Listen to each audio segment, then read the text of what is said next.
Amin. Amin. Oke, kita sambil tunggu Bu Vinsa, kita coba sharing tentang apa yang kita baca selama 1 minggu ini ya. Itu mulai dari Imamat dan Kisah Rasul ya. Kisah Rasul sampai ke 23 atau 24. Iya. Coba kita lihat Imamat tadi di mana Bu Sinta? Bu Sinta ada mau tanya tentang Imamat. Tahun Yobel tuh loh. Ya, oke. Tahun Yobel itu berarti gimana? Imamat 20? Imamat 5.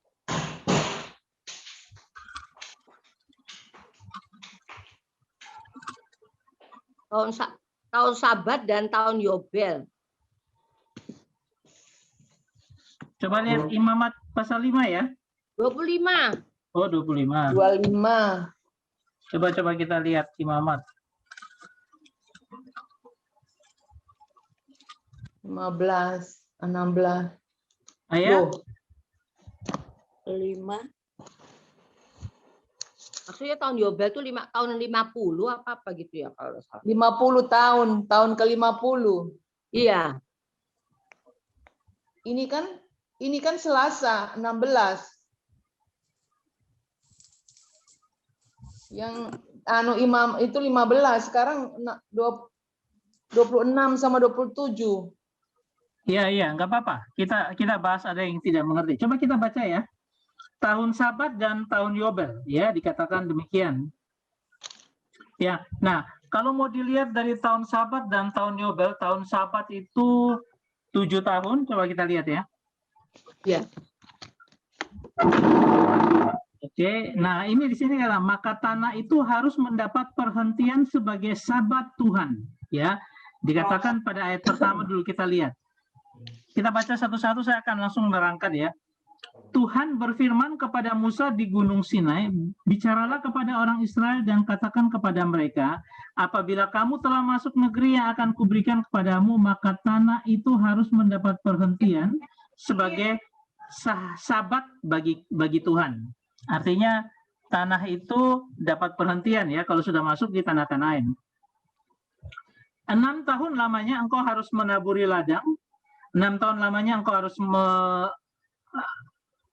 merantingi kebun anggurmu nah berarti ada 6 tahun itu boleh tanah itu diolah ya, tanah diolah. Tetapi pada tahun yang ke-7, artinya tahun yang ke-7 dari pengelolaan itu haruslah bagi tanah itu satu sabat, artinya sabat itu perhentian. Jadi tahun yang ke-7 harus berhenti sama sekali. Dibiarkan tanah itu tanpa digarap. Ya. Nah, jangan kau taburi kebun anggur, jangan kau rantingi dan sebagainya. Ya.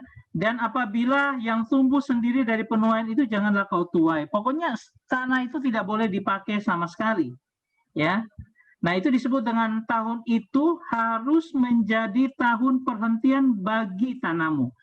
Tanah itu karena dikelola kemudian sari-sarinya diambil, istilahnya sari makanan di tanah itu diambil, 6 tahun lamanya. Pada tahun yang ke-7 stop, biarkan tanah itu beristirahat. Ya, kemudian begitu juga dengan budak-budak, ya. Ya, dikatakan juga bagi ternakmu dan bagi binatang liar yang ada di tanahmu, segala hasil tanah itu menjadi makanannya. Nah, ini maksudnya apa? Tahun ini harus menjadi tahun perhentian bagi tanahmu.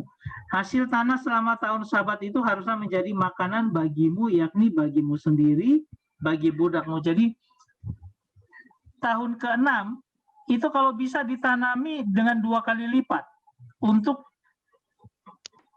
berhenti pada tahun ke-7, tetapi kamu masih bisa mendapatkan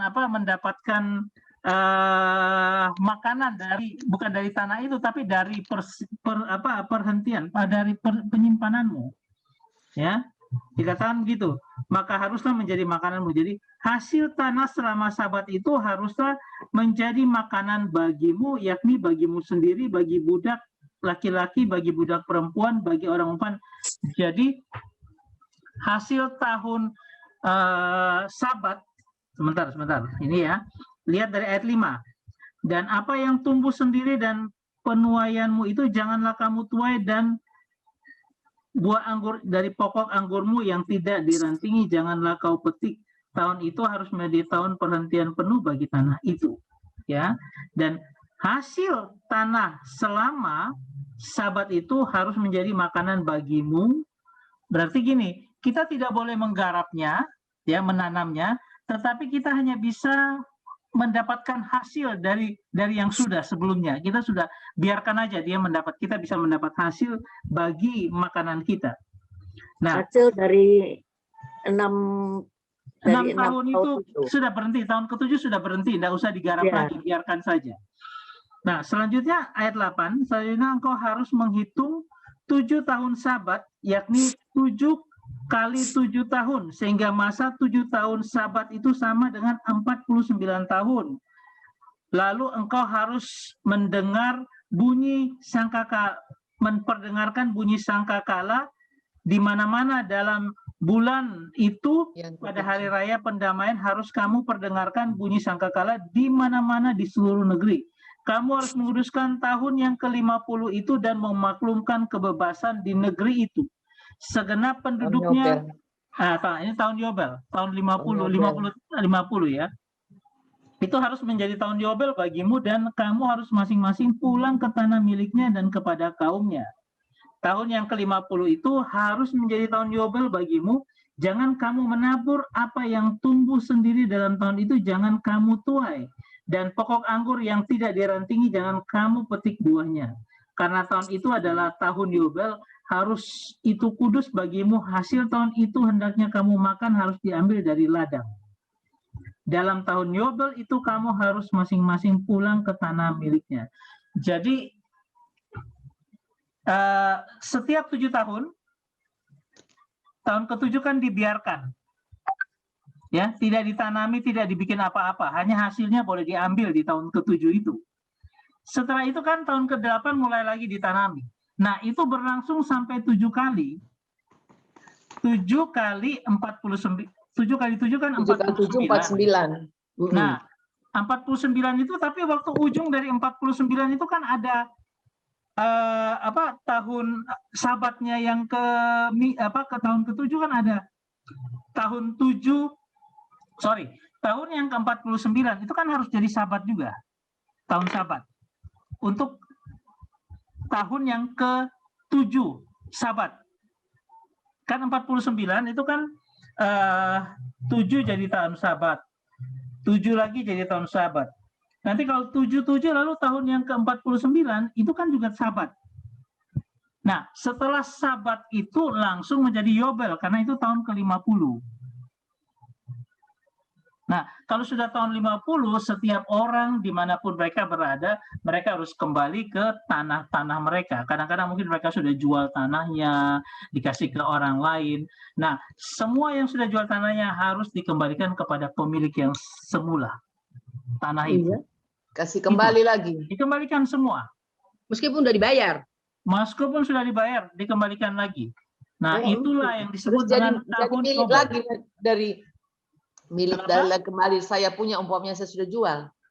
Iya, dikembalikan ke Bu Wisla. Yang punya. Yang punya asli ya, yang punya setelah asli 50 tahun atau setelah 7 tahun dikembalikan? Setelah 50 tahun. 50 tahun, tahun Yobel. Nah, tahun Yobel itu tahun pembebasan. Jadi semua dibebaskan. Jadi budak-budak juga dibebaskan. Dibebaskan semuanya di tahun itu. Jadi Israel itu punya perhitungan tahun Yobel tetap. Artinya mulai tahun mereka masuk ke tanah Kanaan itu mulai dihitung tahun pertama sampai seterusnya sampai sekarang itu ada tahun Yobel.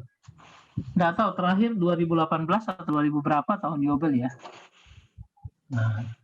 Nah, itu sebenarnya adalah kebijaksanaan Tuhan untuk apa? Untuk melindungi tanah penggarapan mereka, tapi juga untuk melindungi orang-orang yang tertindas. Karena pada tahun itu dia jadi budak karena dia punya hutang kepada orang lain, tahun Yobel membebaskan. Ya. Nah, kalau dia 50 tahun kan otomatis paling mencakup satu generasi. Mungkin anak itu dia kena batu kena ulah daripada bapaknya. Lalu akhirnya dia disuruh menjadi budak dari orang lain. Tanahnya mungkin karena hutang diambil. Tapi sebelum satu generasi itu lewat, Tuhan punya kasih karunia di mana semua tanah itu harus dikembalikan semula kepada pemilik aslinya. Ya. Ini sebenarnya udah meninggal. Ya, anak cucunya yang pegang. Oh. Cucunya yang dapat. Kan ada garis keturunan, mana yang berhak, ya itu dia ngambil tanah itu lagi. Ya, ini supaya apa? Supaya keturunan yang punya tanah itu tidak pernah hilang. Dia boleh meminjamkan, dia boleh menyewakan, tetapi harus kembali kepada keturunan yang punya tanah. Ya, itu adalah tahun Sabat dan tahun Yobel. Nah, lihat coba ayat 18. Demikianlah kamu harus melakukan ketetapanku dan tetap berpegang pada peraturanku, serta melakukannya. Maka kamu akan diam di tanahmu dengan aman, tentram. Memang maksud Tuhan ini untuk supaya orang-orang itu bisa tetap memiliki tanahnya sendiri dan akhirnya karena kembali, jadi dia punya kesejahteraan bisa tetap dijaga kan karena dia kembali lagi ke keturunan yang ada. Jadi mereka punya garis kekeluargaan itu sungguh kuat seperti itu. Satu dengan yang lain saling dipaksa untuk apa? Mensejahterakan yang lain. Jadi kalau yang satu ini sangat kaya, dia sudah punya tanah beberapa, tapi ketika tahun Yobel dia harus kembalikan lagi. Jadi kayak mulai dari nol lagi mereka. Ya, itu kebiasaan daripada orang-orang ya Yahudi. Ya, sampai sekarang ini. Sampai sekarang. Oh ya. Tapi nggak tahu bagaimana teknisnya sekarang ya, karena itu kan ketetapan untuk selama-lamanya. Seharusnya sampai sekarang. Ya, tapi mungkin bentuknya yang berbeda sekarang. Kita kan tidak kayak zaman dulu lagi gitu. Tanah sudah dijual bagaimanapun juga kan sudah susah gitu loh. Ya, apalagi dia sudah meninggalkan negeri itu. Terus cari keturunan yang punya itu dari mana data-datanya juga kan. Sekarang apalagi sekarang dulu pernah kejadian kan bahwa Israel itu direbut oleh Islam. Nah, tanahnya sudah direbut orang Palestina, yang pegang situ gimana? Nah, paling tidak kita sudah tahu sejarah bahwa ada tahun Yobel, tahun pembebasan. Maka itu ada doa Yobel itu yang mana sih?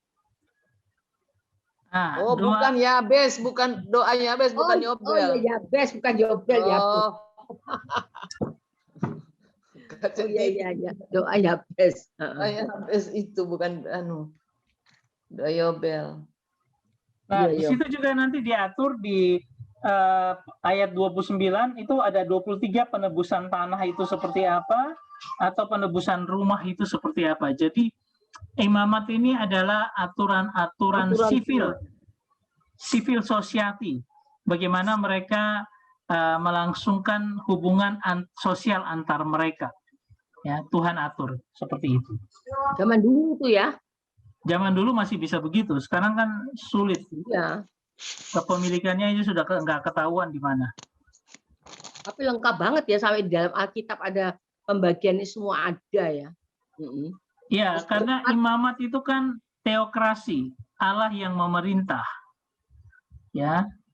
Jadi masih dalam pimpinan Allah sehingga ada tatanan. Nah, tapi orang Israel dari 10 perintah Allah itu mereka punya ada yang disebut dengan miswot. Miswot itu adalah hukum-hukum, ada 613 hukum yang mereka harus lakukan sebagai pelaksanaan dari hukum Taurat. Jadi orang Israel itu paling pintar bikin hukum. Hukum Tuhan kasih 10, mereka rubah jadi 613 hukum. Nanti itu hukum tidak boleh hari Sabat, tidak boleh nyalakan api, apa segala macam itu dibuat oleh orang Advent. Mereka sendiri gitu. Sampai sekarang ya.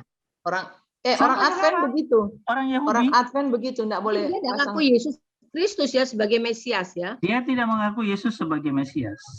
Nah, ya, karena tapi dia ada sebagian kecil yang tetap yang dibilang Yahudi Mesianik yang tetap mengaku Yesus adalah Tuhan. Yang lainnya masih sebagian besar masih belum mengaku Yesus adalah Tuhan. Oke, ada lagi yang mungkin mau bertanya? Ada berkat, kutuk dan sebagainya ya kalau di Ya, bahasa iya, di yang bahasa hari ini, Muhammad. yang hari ini tuh. Berkat kutuk ya tetap ada sampai sekarang. Kita macam-macam nggak boleh sembarangan dengan Tuhan ya juga ada kutuknya, ada juga berkatnya. Nah kalau berkat itu kan dibilang jikalau kamu memperhatikan perkataanku dan sebagainya engkau akan diberkati, ya tetap hukumnya tetap ada sampai sekarang. Kutuk jikalau engkau tidak mendengarkan aku, tidak melakukan, ya jadi kutuk juga bisa. Oh ya, aku ada baca ya. Itu orang nulis-nulis gambar di kulit tubuh kulit itu enggak boleh juga, rupanya dosa loh. Enggak tahu aku baca di mana kemarin tuh. Ya. Ya. Yang gambar di kulit itu. Itu gini. Jadi mereka menafsirkan ulangan berapa ya? Ulangan 4 atau berapa yang tuliskanlah pada tanganmu dan kalungkanlah pada lehermu. Kalung pada lehermu. Kadang itu mereka tulis di tangan, kemudian mereka pakai kainnya itu ditulis, kemudian dilibat-libat di tangan, ya sampai di lengan ini. Itu tuliskanlah pada tanganmu, ya. Itu adalah aturannya mereka orang Yahudi dalam 613 hukum miswot itu mereka tulis semua di situ. Seolah-olah tuliskanlah itu pada lenganmu, kemudian kalungkan pada lehermu. Mereka pakai kalung-kalung ada tulisan-tulisan firman Tuhan dari dalam loh hatimu. Lama. Nah, itu kan penafsiran yang salah terhadap firman Tuhan. Kalau kita sekarang kan bilang itu penafsiran yang salah, tapi bagi orang Israel, betul seperti itu. Tulis di tangan ya benar-benar tulis di tangan. Padahal kita bilang bahwa bukan, artinya kerjakan dengan tanganmu firman itu, bukan tulis di tanganmu gitu. Nah, tato itu enggak boleh ya? Tato itu. Ya, kalau tato janganlah, karena memang kan di kita tidak boleh. Kemana aku baca ya, kayak tulis di badan itu enggak boleh ya sebetulnya ya. Jangan kamu menilik ya, mencacah gitu loh, mentato kayak Ratu Isabel itu dia mencacah supaya kelihatan cantik dengan dia mentato alis segala macam, ya janganlah. Mentato alis nggak boleh. Nah itu kan juga mentato. Lewat, Cin, sudah lewat. Padahal gua mau nato udah jadi dah. Tato untuk kesekian kali nih.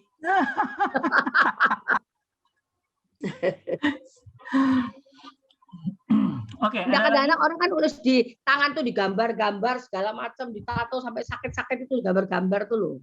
Iya, itu kan nggak boleh. Itu kan nggak boleh ya. Karena tubuh boleh kita bait Allah ya. Bukan juga sekedar itu saja gitu loh. Kalau ketok di aku ke sana pagi, ketok di jalan tak omongin. Soalnya pagi sering jalan kok suami ini. Siapa sih? Aca punya suara itu. Ya. Kebablasan masuk. Oke. Terus ada lagi mungkin yang lain sekitar itu?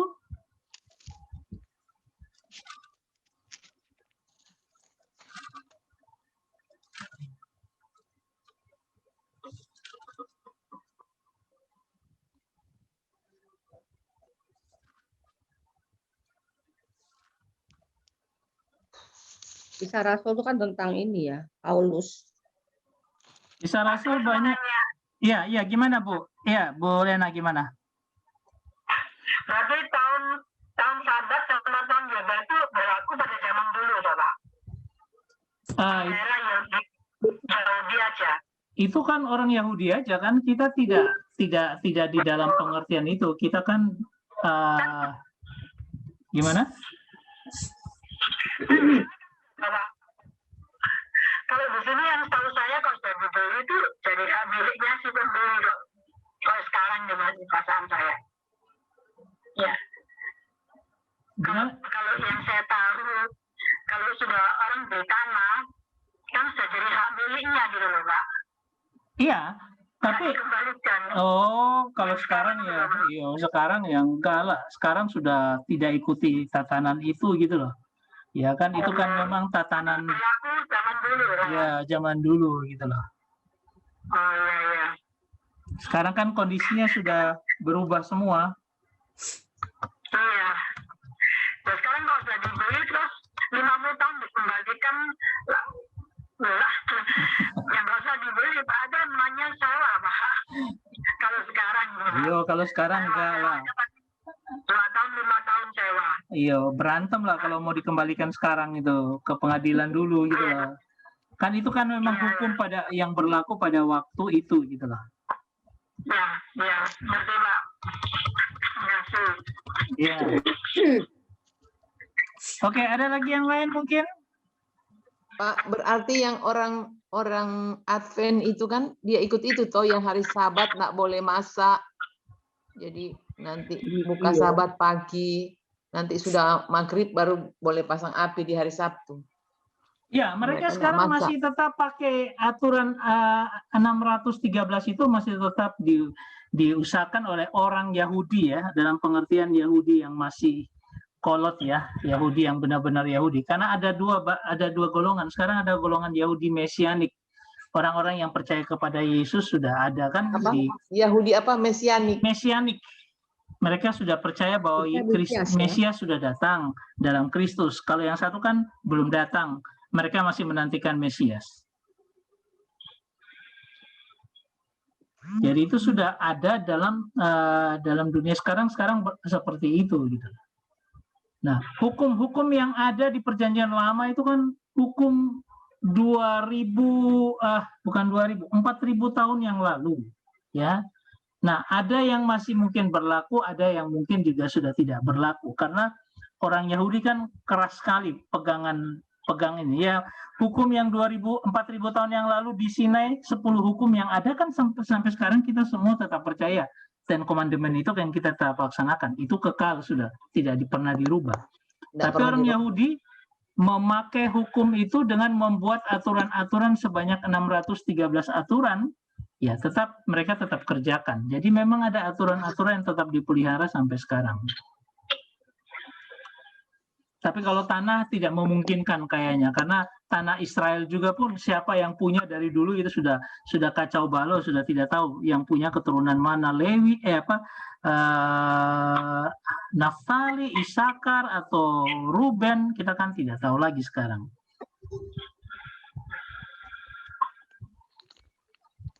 Oke, ada lagi yang mungkin mau bertanya sekitar pembacaan Alkitab kita?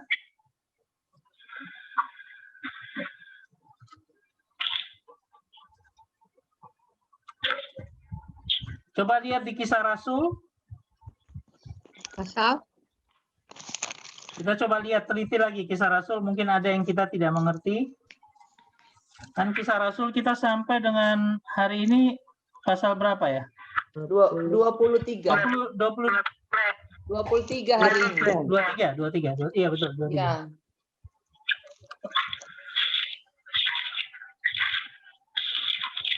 Ya, kalau sampai 23 itu kan sudah Paulus di Antioquia, Paulus ditangkap. Mulai dikejar-kejar, mau dibunuh. Nah, Paulus itu tidak dikejar-kejar loh Bu ya. Artinya Paulus itu begini, ketika dia sudah keliling mengabarkan Injil sekitar 3 perjalanan, perjalanan keempat itu dia muncul di Yerusalem dan murid-murid sudah pada ngomong gitu loh, Paulus kamu pergi aja. Enggak, aku harus ke Yerusalem. Nah, di Yerusalem itu dia ditangkap. Nah, dia ditangkap lalu diadili. Tapi ketika dia diadili dengan dalil-dalilnya, orang angkat tangan, nggak bisa menghukum dia. Ya, tidak bisa menghukum dia karena dia benar gitu loh. Tidak ada satu hukum yang bisa tetapi ketika mereka sudah mau bebaskan dia lalu katakan, saya orang Roma. Saya warga negara Roma. Saya mau minta istilah dia mau menuntut kepada kaisar di Roma untuk kasusnya dia. Kasusnya dia. Jadi dia Dia tidak mau bebas dengan percuma aja dia. Kalau dia habis bebas, dia bilang sudahlah bebas, berarti dia ya sudah tidak akan ditangkap dan dipenjarakan. Tapi karena dia bilang saya orang Roma dan saya menuntut pembebasan saya dari kaisar di Roma, dia ditangkap lagi. Dia ditangkap lagi, lalu dibawa ke Roma untuk diadili di Roma. Nah, orang itu kan kaget. Loh, kenapa Paulus itu? Paulus bilang apa? Tuhan suruh saya ke Roma supaya gratis saya diantar oleh pasukan Roma, terus mereka kawal saya sampai ke Roma. Nah, disitulah mereka naik kapal, dikawal oleh orang Roma sampai beberapa tahun, sampai mereka terdampar. Itu kisahnya mulai dari kisah pasal 20-an ini, ketika Paulus ditangkap. Nah, disitulah kisah-kisah dia ditangkap, mereka terdampar. Ada satu waktu ketika Paulus lagi dalam kapal, kemudian orang sudah pada kapal sudah mulai mau tenggelam gitu loh. Terus dia katakan, nggak usah, jangan usah khawatir, tidak akan ada orang yang mati. Karena apa? Mereka waktu itu pasukan itu bawa ini tawanan. Nah, kepala pasukannya takut kalau kapal terdampar kemudian tawanan lari, itu bagi mereka itu hukumannya berat. Sehingga dia bilang apa? Dia mau bunuh, semua tawanan dibunuh. Paulus bilang enggak, tidak akan ada satu pohon orang yang mati. Akhirnya mereka terdampar ke Siprus, kemudian prosesnya lagi mereka di situ beberapa lama, sampai akhirnya perjalanan itu sampai ke Roma. Nah, di Roma dia bersaksi di hadapan kaisar dan sebagainya sampai hampir percaya.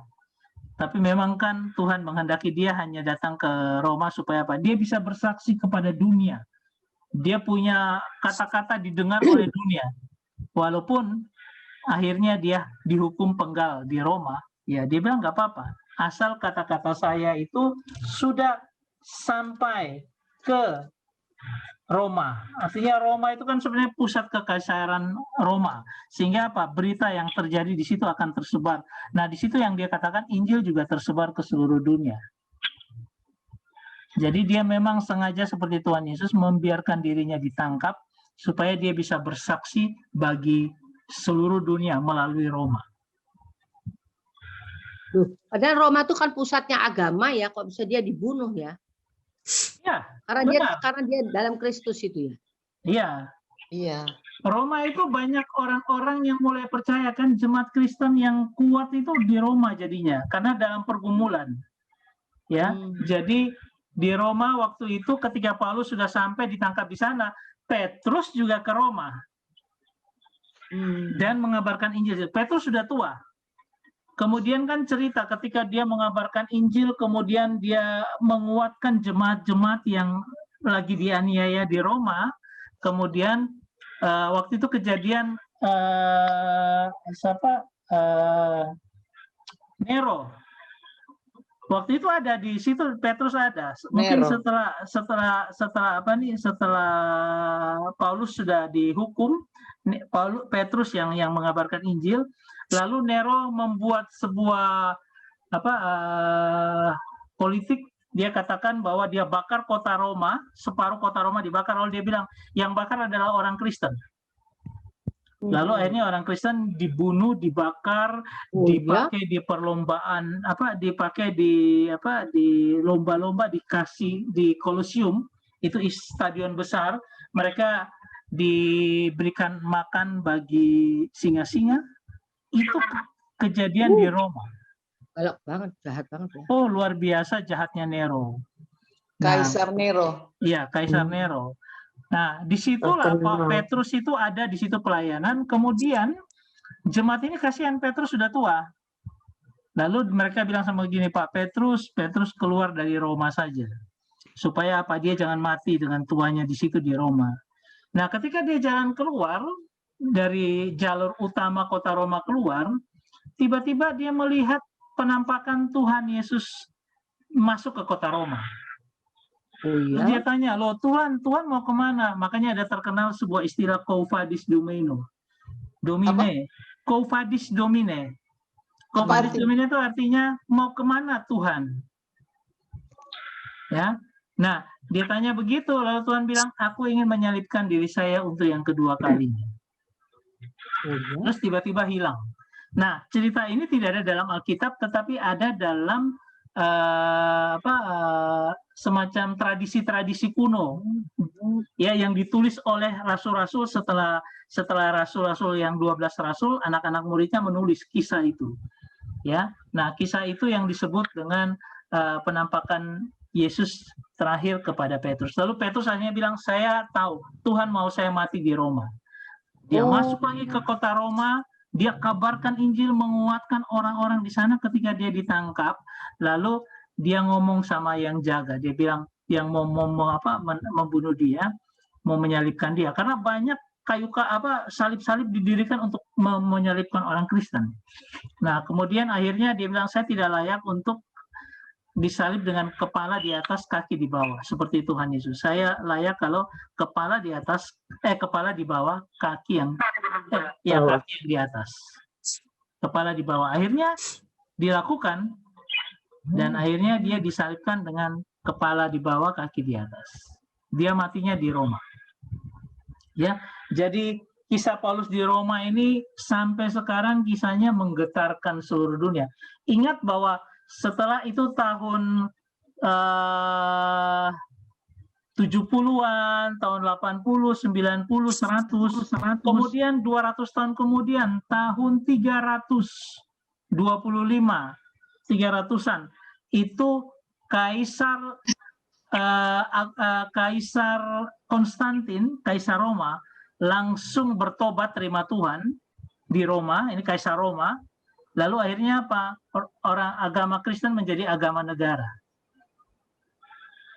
Mereka selama 300-an tahun dikejar, dibunuh dan sebagainya, tapi upah daripada martir-martir itu adalah apa? Tahun 300, setelah 300 tahun lah, setelah 200 sekian tahun, akhirnya apa? Roma jadi negara Kristen. Karena apa? Karena Konstantin bertobat. Nah, Konstantinnya bertobat kenapa? Ketika dia diserang oleh lawan-lawannya dia, terus dia berperang, lalu akhirnya dia bilang, kalau aku berperang, ada penglihatan kepada Konstantin, dia bilang, kamu kalau berperang pakai tanda ini, kamu akan menang. Akhirnya dia lihat salib. Kemudian dia bilang, oke, aku pakai tanda salib bertempur. Dan dia menang, dia bertobat. Karena tanda salib itu tanda Kristus.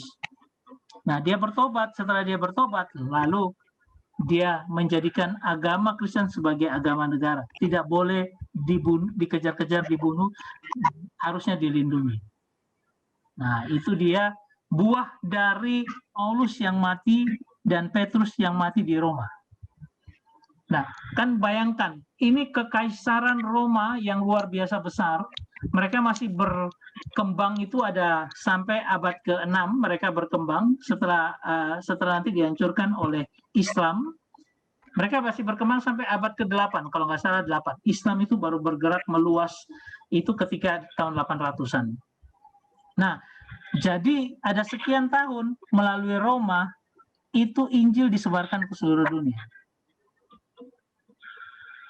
Roma ini kan yang jadi Eropa, yang akhirnya Eropa dengan negara-negara Kristen, Katolik dan sebagainya, lalu membuat ekspedisi sampai ke Amerika, Columbus, ya, sampai akhirnya Injil tersebar sampai ke benua Amerika, ke Indonesia melalui VOC dan sebagainya. Itu hasil dari Roma. Karena Roma ketika pecah, lalu akhirnya Roma pecah itu kemudian jadi negara-negara yang ada sekarang ini. Kan ada negara Jerman dan sebagainya, Spanyol, apa segala macam, kan semua juga dari Roma dulu. Ya. Jadi kita lihat bagaimana strategi Tuhan ketika Paulus dan Petrus ada di Roma, mereka mati di Roma, menjadi martir, tetapi melalui mereka 200 tahun kemudian, kaisarnya bertobat, kemudian Injil melalui gereja Katolik yang ada di Roma itu menyebar sampai dengan sekarang, bahkan Katolik masih tetap ada sampai sekarang, mulai dari Roma. Ya, itu luar biasa.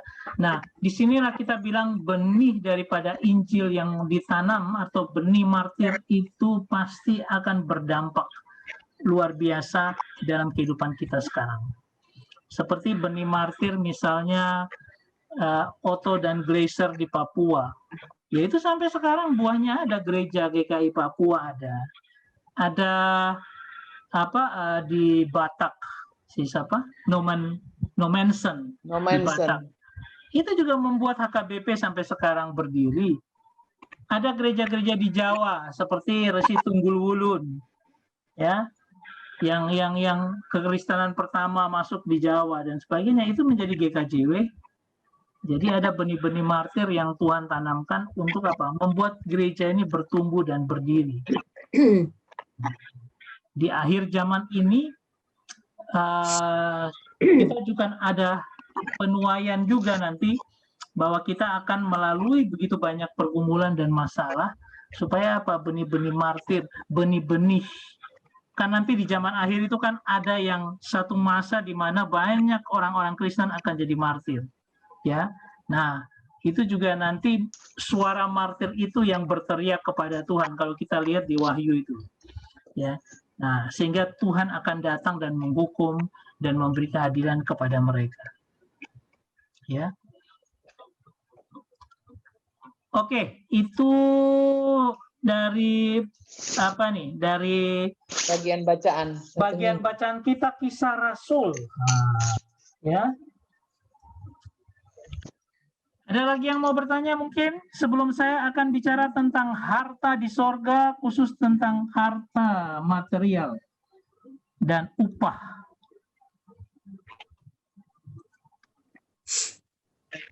Kapinsa mau sharing hari ini?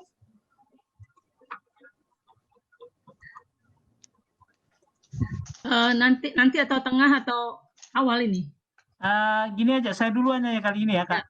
Ya. Karena biar apa nih, ini hanya dua yang saya akan ulangi supaya kita bisa apa memahaminya lebih dalam, yaitu tentang yang saya kirim kemarin untuk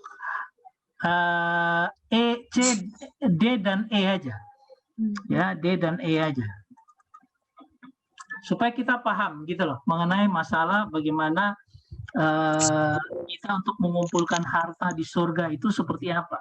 Ini sangat luar biasa. Oke. Saya buka dulu aja semua, saya tinggal sharing nantinya.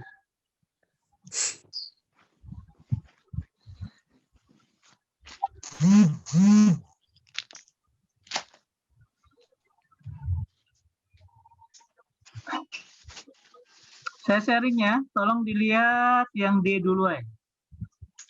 Saya enggak bahas yang untuk A sudah, B sudah, B ada 2, C ya, pikirkanlah perkara-perkara di atas, saya anggap kita bisa mengerti. Nah, sekarang saya mau bicara tentang eksposisi dari harta di sorga. Matius pasal 6 ayat 19 sampai 21. Coba kita buka sama-sama. Matius pasal 6 ayat 19 sampai 24 aja sekalian. Ayat berapa, Pak? 19. 19 sampai 24. 17. 19. 19 hal mengumpulkan harta. Mengumpulkan harta. Supaya kita siap-siap mengumpulkan harta di sorga. Ya. Coba satu orang tolong bacakan biar menjadi gambaran bagi kita. Bu Lena di WA ada?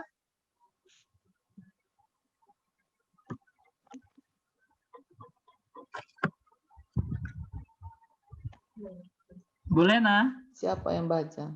Sebentar. Bu Lena, bisa dengar Bu Lena? Enggak dengar dia ya. Dengar. Oke. Yang baca silakan. Bu Wis tolong baca. Matius 6 ayat 19 hingga ayat yang ke-24. Hal mengumpulkan harta. Janganlah kamu mengumpulkan harta di bumi. Di bumi ngengat dan karat merusakkannya dan pencuri membongkar serta mencurinya. Tetapi kumpulkanlah bagimu harta di sorga. Di sorga ngengat dan karat tidak merusaknya dan pencuri tidak membongkar serta mencurinya. Karena di mana hartamu berada, disitulah juga hatimu berada. Mata adalah pelita tubuh. Jika matamu baik, teranglah seluruh tubuhmu. Jika matamu jahat, gelaplah seluruh tubuhmu. Jadi jika terang yang ada padamu gelap, betapa gelapnya kegelapan itu. Tak seorang pun dapat mengabdi kepada dua tuan. Karena jika demikian, ia akan membenci yang seorang dan mengasihi yang lain. Atau ia akan setia kepada yang seorang dan tidak mengindahkan yang lain. Kamu tidak dapat mengabdi kepada Allah dan kepada Mammon.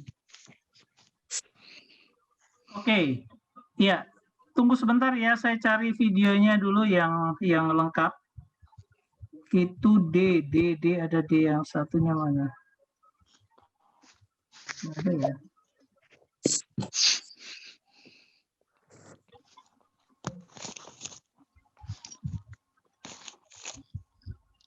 Saya sudah hilangkan berarti. Coba di yang lama saya ambil coba.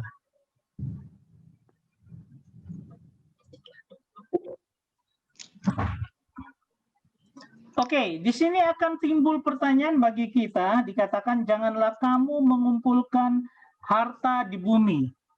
Nah, kalau gitu kita tidak boleh kumpul uang untuk jadi orang kaya dong. Ya kan? Janganlah kamu mengumpulkan harta di bumi. Enggak Kalau maksudnya kita ditanya seperti itu gimana? Enggak maksudnya jangan cinta uang. Di sini jelas kalau di dalam terjemahkan bahasa ini, jangan kamu mengumpulkan harta di bumi. Berarti ya jangan kumpul harta dong, jangan jadi kaya dong. Nah, coba kalau ada yang bertanya seperti itu, kira-kira kita mau jawab apa? Iya, Pak. Ya, gimana Pak Mul? Ya, itu maksudnya bukan harta-harta yang ini. Kadang di dalam Alkitab itu kan ada kata-kata yang bersifat bukan barang nyata ya, Pak. Jadi jangan mengasihi dunia sebetulnya. Jadi harta itu maksudnya barang-barang yang kita sayangi.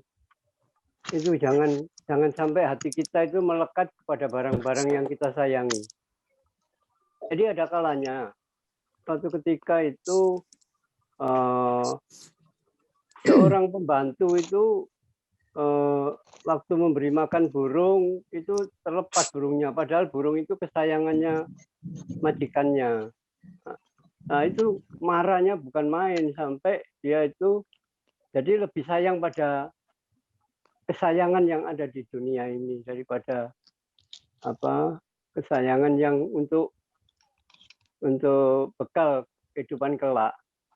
Jadi itu Pak, maksudnya itu barang-barang yang jadi termasuk juga uang, termasuk juga mobil misalnya yang disayangi sekali sehingga ada orang yang menggores sedikit saja sudah sampai berkelahi. Jadi itulah maksudnya itu Pak. Ya, kalau misalnya maksudnya seperti itu kan berarti penafsiran bebas ya Pak? Iya. Iya kan? Ya, nah, karena gini, di sini dikatakan di mana rayap dan karat dapat merusak dan pencuri datang mencurinya. Ya, ini mau tak mau kita beronotasi bahwa kepemilikan kita yang menjadi harta yang menumpuk. Sebenarnya kata harta kalau kita lihat dari dari ini ya harta ya uang. Ingat ketika konteks Tuhan melihat orang muda yang kaya. Ya kaya. Ya kan? Konteksnya kan di situ kan. Ketika Tuhan bilang, jualah seluruh hartamu. Jikalau engkau mau ikut aku. Berikan kepada fakir miskin. Ya. Lalu ikutlah aku. Ya.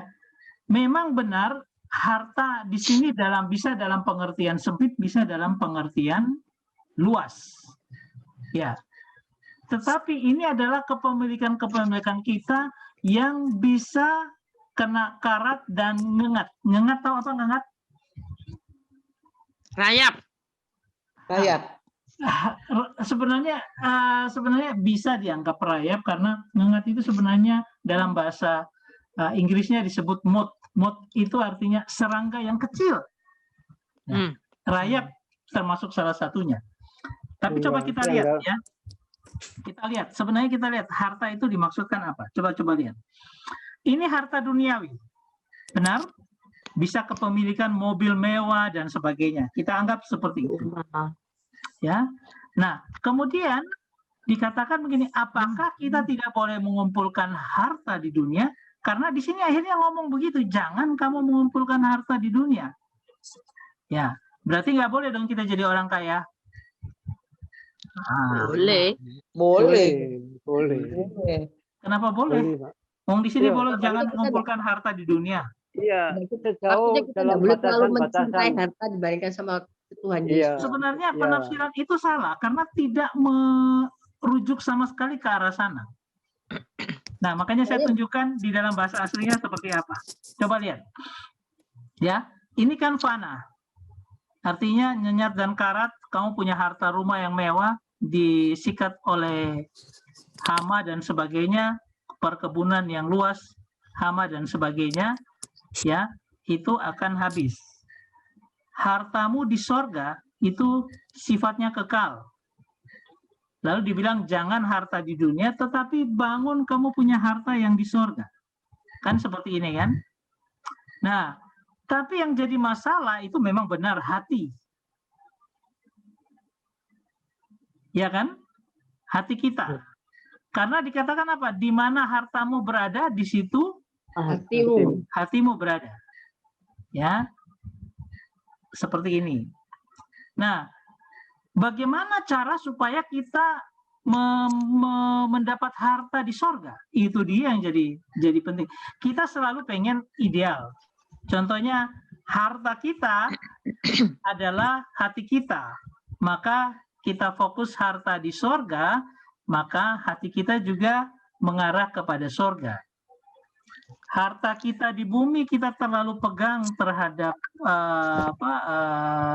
uang, jabatan, ya.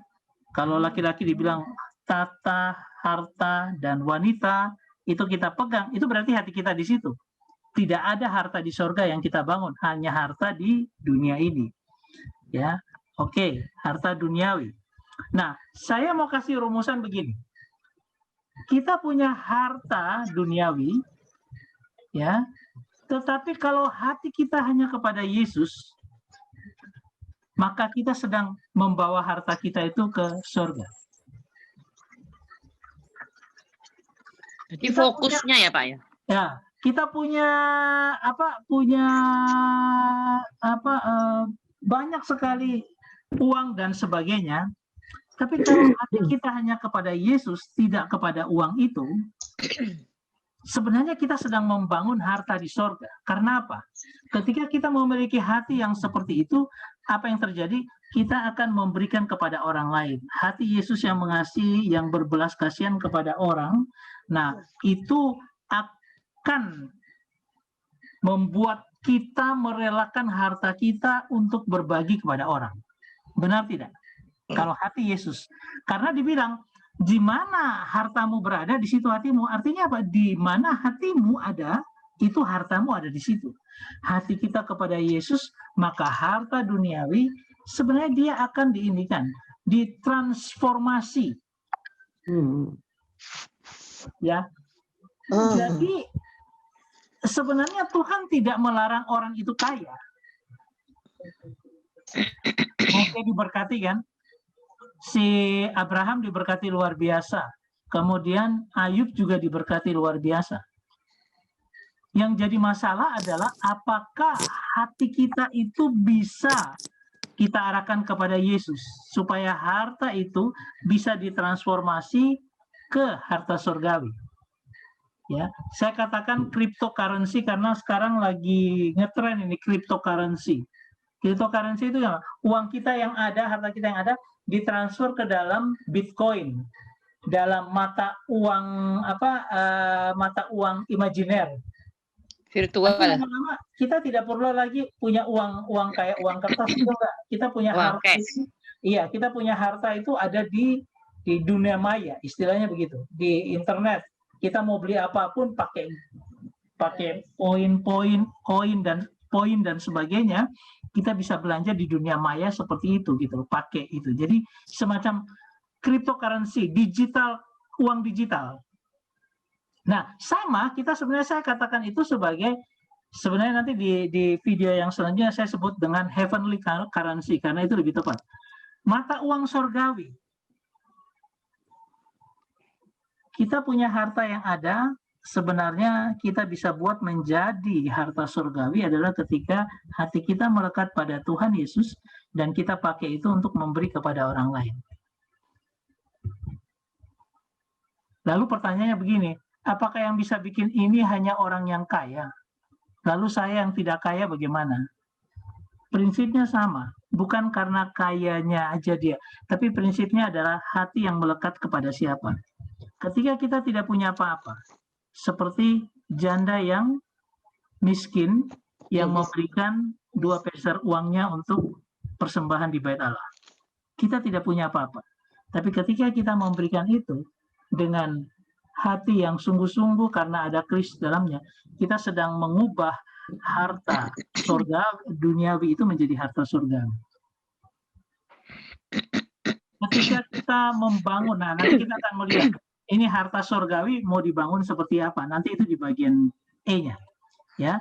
Nah, ini adalah model transformasi dengan berbagi. Apa yang aku punya, aku bisa berikan kepada orang lain sehingga saya sedang membangun harta di surga. Nanti lebih jelas di bagian D, di bagian E. Nah, kita kalau melihat itu, lihatlah. Lukas pasal 18 ayat 22. Jualah semua, segala yang kau miliki dan bagikan itu kepada orang miskin. Maka engkau akan beroleh harta di sorga, kemudian datanglah kemari dan ikutlah aku. Kau akan beroleh harta di sorga, harta yang ada di dunia ditransformasikan menjadi harta yang ada di sorga. Ini kisah tentang pemuda yang kaya. Apakah Tuhan hendak membuat dia miskin? Tidak. Tuhan hanya ingin benar seperti tadi Pak, tidak melekat hati kita kepada harta duniawi. Nah, ini kan sebenarnya mau melepaskan si orang ini dari harta duniawi, ya. Tapi nanti yang Matius pasal 6 saya akan lihatkan dalam bentuk yang sebenarnya seperti apa. Nanti akan kita lihat, baru kita akan menuju ke situ, ya. Nah, sekarang gini, setelah itu disambung dengan mata adalah pelita tubuh, jika matamu baik, teranglah seluruh tubuhmu. Jika matamu jahat, gelaplah seluruh tubuhmu. Dua frasa kata ini hampir sama. Dan memberikan kemungkinan, jika matamu baik, terang tubuhmu. Jika matamu jahat, gelaplah tubuhmu. Ini netral, sama-sama netral. Lalu dibalas dengan ini. Jadi jika terang yang ada padamu gelap, betapa gelapnya kegelapan itu. Sebenarnya mau mensyaratkan gini, hati-hati loh dengan mata.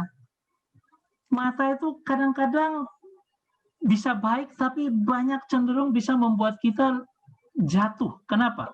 Kalau terang yang adalah mata, itu pelita tubuh, itu terang saja, yang ada padamu tiba-tiba bisa jadi gelap, betapa gelapnya kegelapan itu. Nah, ini mau mengisyaratkan kepada kita bahwa mata itu benar-benar sesuatu yang sangat harus kita hati-hati. Ini sama dengan yang di bawahnya ketika dikatakan kau tidak bisa mengabdi kepada dua tuan. Karena apa? Kau pasti akan membenci yang satu, menyukai yang lain. Tidak bisa dua-dua jalan bersamaan. Ini juga mau ngomong begini, kamu tidak bisa uangmu kamu pegang, tapi kamu juga tetap mengasihi Tuhan. Dua-dua ini berjalan bersama. Aku tetap kaya raya, Tuhan Yesus tetap mengasihi saya dengan luar biasa, tidak bisa. Karena apa? Ketika kita pegang uang benar-benar sungguh-sungguh, dia akan menjadi mamon, tuan atas kita. Lalu apa? Dia akan mendepak akan Kristus dalam kehidupan kita. Ya. Nah, dari mata dan mamon ini punya, sebenarnya saya mau bilang apa? Dia punya hati-hati kita karena dia punya sebuah kekuatan untuk memiliki engkau. Kalau engkau tidak hati-hati, kalau hatimu tidak ke Tuhan, dia akan mencenderung kita bekerja sama dengan mata untuk apa? Mereka memuaskan keinginan mata, keinginan daging. Kenapa? Mata melihat ada backingan dompet yang tebal. Kalau orang miskin tidak apa-apa, mata lihat begini tapi dia tidak punya uang, mau bikin apa? Ya mata hanya memandang saja dan dia tidak punya kuasa apapun. Tapi kalau dia punya mata melihat, kemudian dia disupport oleh dompet yang tebal, makanya bisa beli perhiasan, bisa beli macam-macam, beli mobil mewah dan sebagainya. Padahal dia mungkin tidak butuh itu. Dia butuh mobil biasa saja yang tidak terlalu mewah lah. Tapi di kampung dia beli mobil Ferrari. Untuk apa? Padahal dia hanya butuh Xenia aja sudah cukup untuk membuat dia bisa bergerak dan sebagainya. Nah, karena apa? Karena keinginan mata. Mata melihat, oh Ferrari bagus loh, lebih enak, lebih ini, diakui dan sebagainya. Dibandingkan dengan hanya Xenia. Nah, ini saya mau katakan apa? Dalam kepemilikan harta di dunia, hati-hati dengan mata dan kepada mamon. Karena itu akan menarik. Kadang-kadang orang tidak sadar. Dia sudah naik tinggi dengan keuangan yang begitu besar. Akhirnya apa? Walaupun dia anak Tuhan yang dulu taat, akhirnya mulai dipuaskan dengan dia belanja ini. Akhirnya menjadi jatuh dalam banyak hal. Nah, itu sudah banyak contoh lah. Kita sudah tahu lah. Itu kecenderungan seperti itu biasa ada. Ya. Sehingga kalau kita lihat di sini, hati jangan sampai hanya isinya uang, harus Tuhan. Mata hati-hati, pakai dia untuk untuk melakukan hal-hal yang baik yang berkenan kepada Tuhan. Dan kepemilikan akan uang itu memberikan kecenderungan kita untuk apa? Untuk ditarik supaya dia berkuasa atas kita. Makanya Tuhan membandingkan kekuatan mamon dan kekuatan dia. Kamu harus bisa memilih salah satunya. Kau hatimu ke Tuhan atau hatimu kepada uang, kecenderungan uang. Karena kalau kamu cenderung ke uang, jangan pikirkan hartamu yang di sorga. Kamu tidak akan sampai ke sorga juga. Pasti tidak akan sampai juga ke sorga. Kenapa? Kamu akan binasa dengan segalanya. Karena hatimu hanya ada di dalam harta dunia. Nah, saya tidak perlu untuk kita ini, karena ini saya sebentar ya. Kita coba lihat. Sudah lihat ya? Video saya sudah lihat? Sudah. Sudah ya. Ini mereka lagi dalam harta yang luar biasa di Gua Firaun.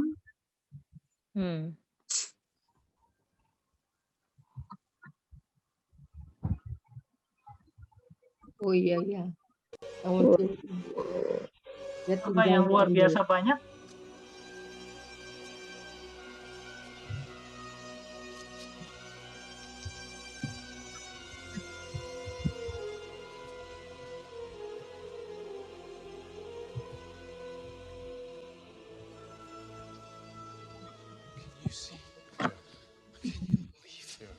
Mereka nggak terlalu pusing dengan harta ini karena ada urusan lain, masalah mumi.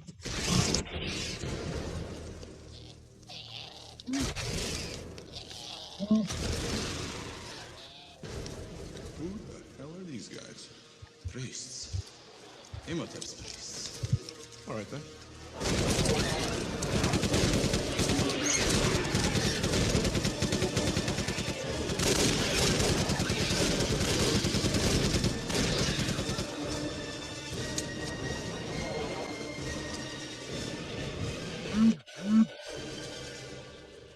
Nah, ini dia yang sudah dipenuhi oleh keinginan matanya. Mata daging. Dia ambil itu sampai untanya protes itu terlalu berat. Nah, ini keinginan mata melihat benda-benda seperti itu, mulai dia pikir balik lagi diambil.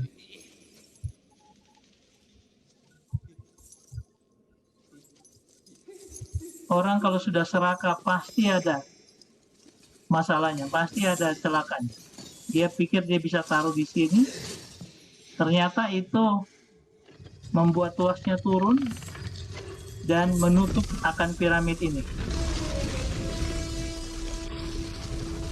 Time to go.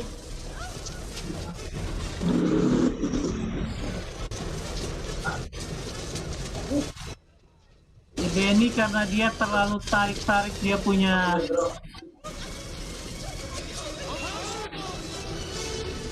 dia tarik-tarik itu apa? Harta-hartanya. Pintu sudah mau ketutup, dia baru jalan.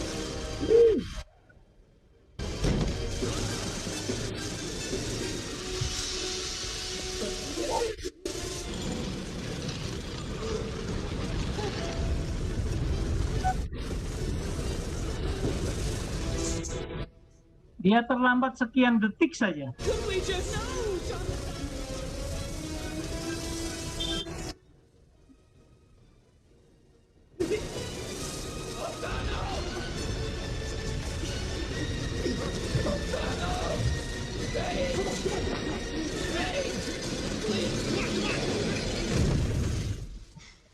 Goodbye, Benny.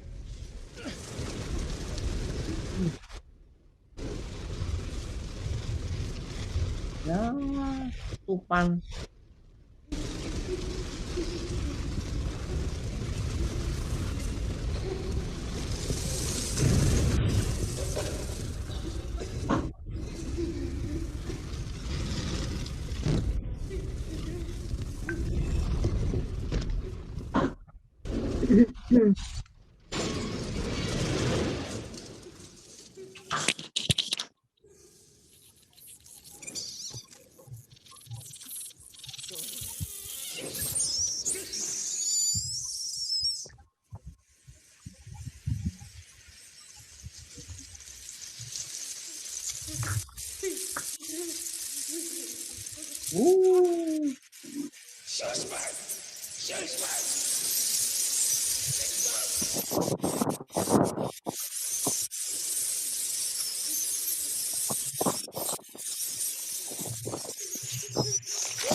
Ya, begitulah nasib si Benny. Oke,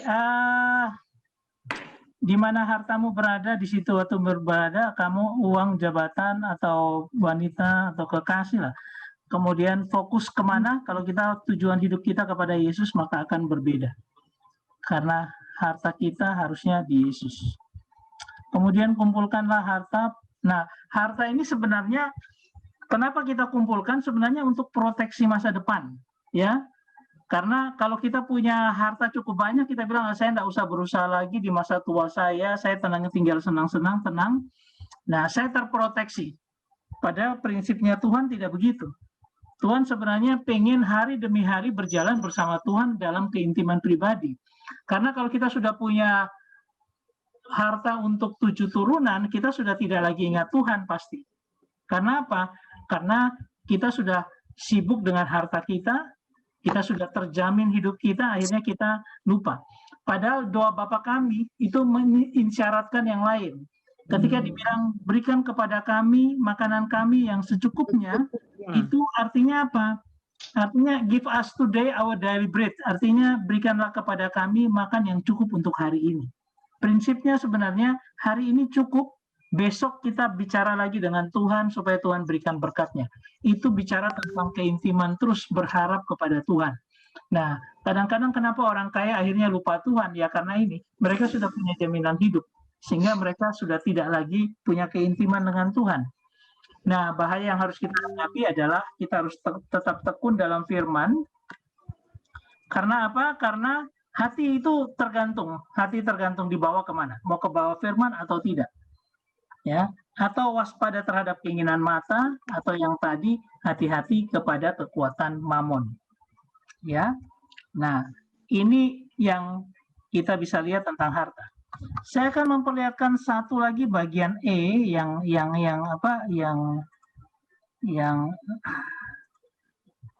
saya rasa ini yang penting, bagian E. Bisa lihat ya? Bisa. Oke. Nah, bagian E ini yang saya mau katakan tentang kita melihat dari gambaran yang sesungguhnya tentang apa arti daripada kumpulkanlah, janganlah kamu mengumpulkan harta di bumi ngengat dan karat merusakannya dan pencuri membongkar serta mencurinya. Nah, frasa kata ini ya, ini kata dari bahasa Yunani yang dikatakan seperti ini, me tesrauisete himin, ya, himin, kemudian thesaurus epitesges, ya. Nah, ini kalau kita bilang kata me, ini jangan kemudian kumpulkan, ya, jangan kumpulkan untuk dirimu. Ada kata himin di situ, untuk dirimu harta di atas bumi ini, ya. Artinya apa? Artinya kita diminta untuk jangan harta yang kita kumpulkan itu untuk diri kita. Kita boleh mengumpulkan harta itu, tetapi jangan untuk diri kita sendiri. Artinya begitu.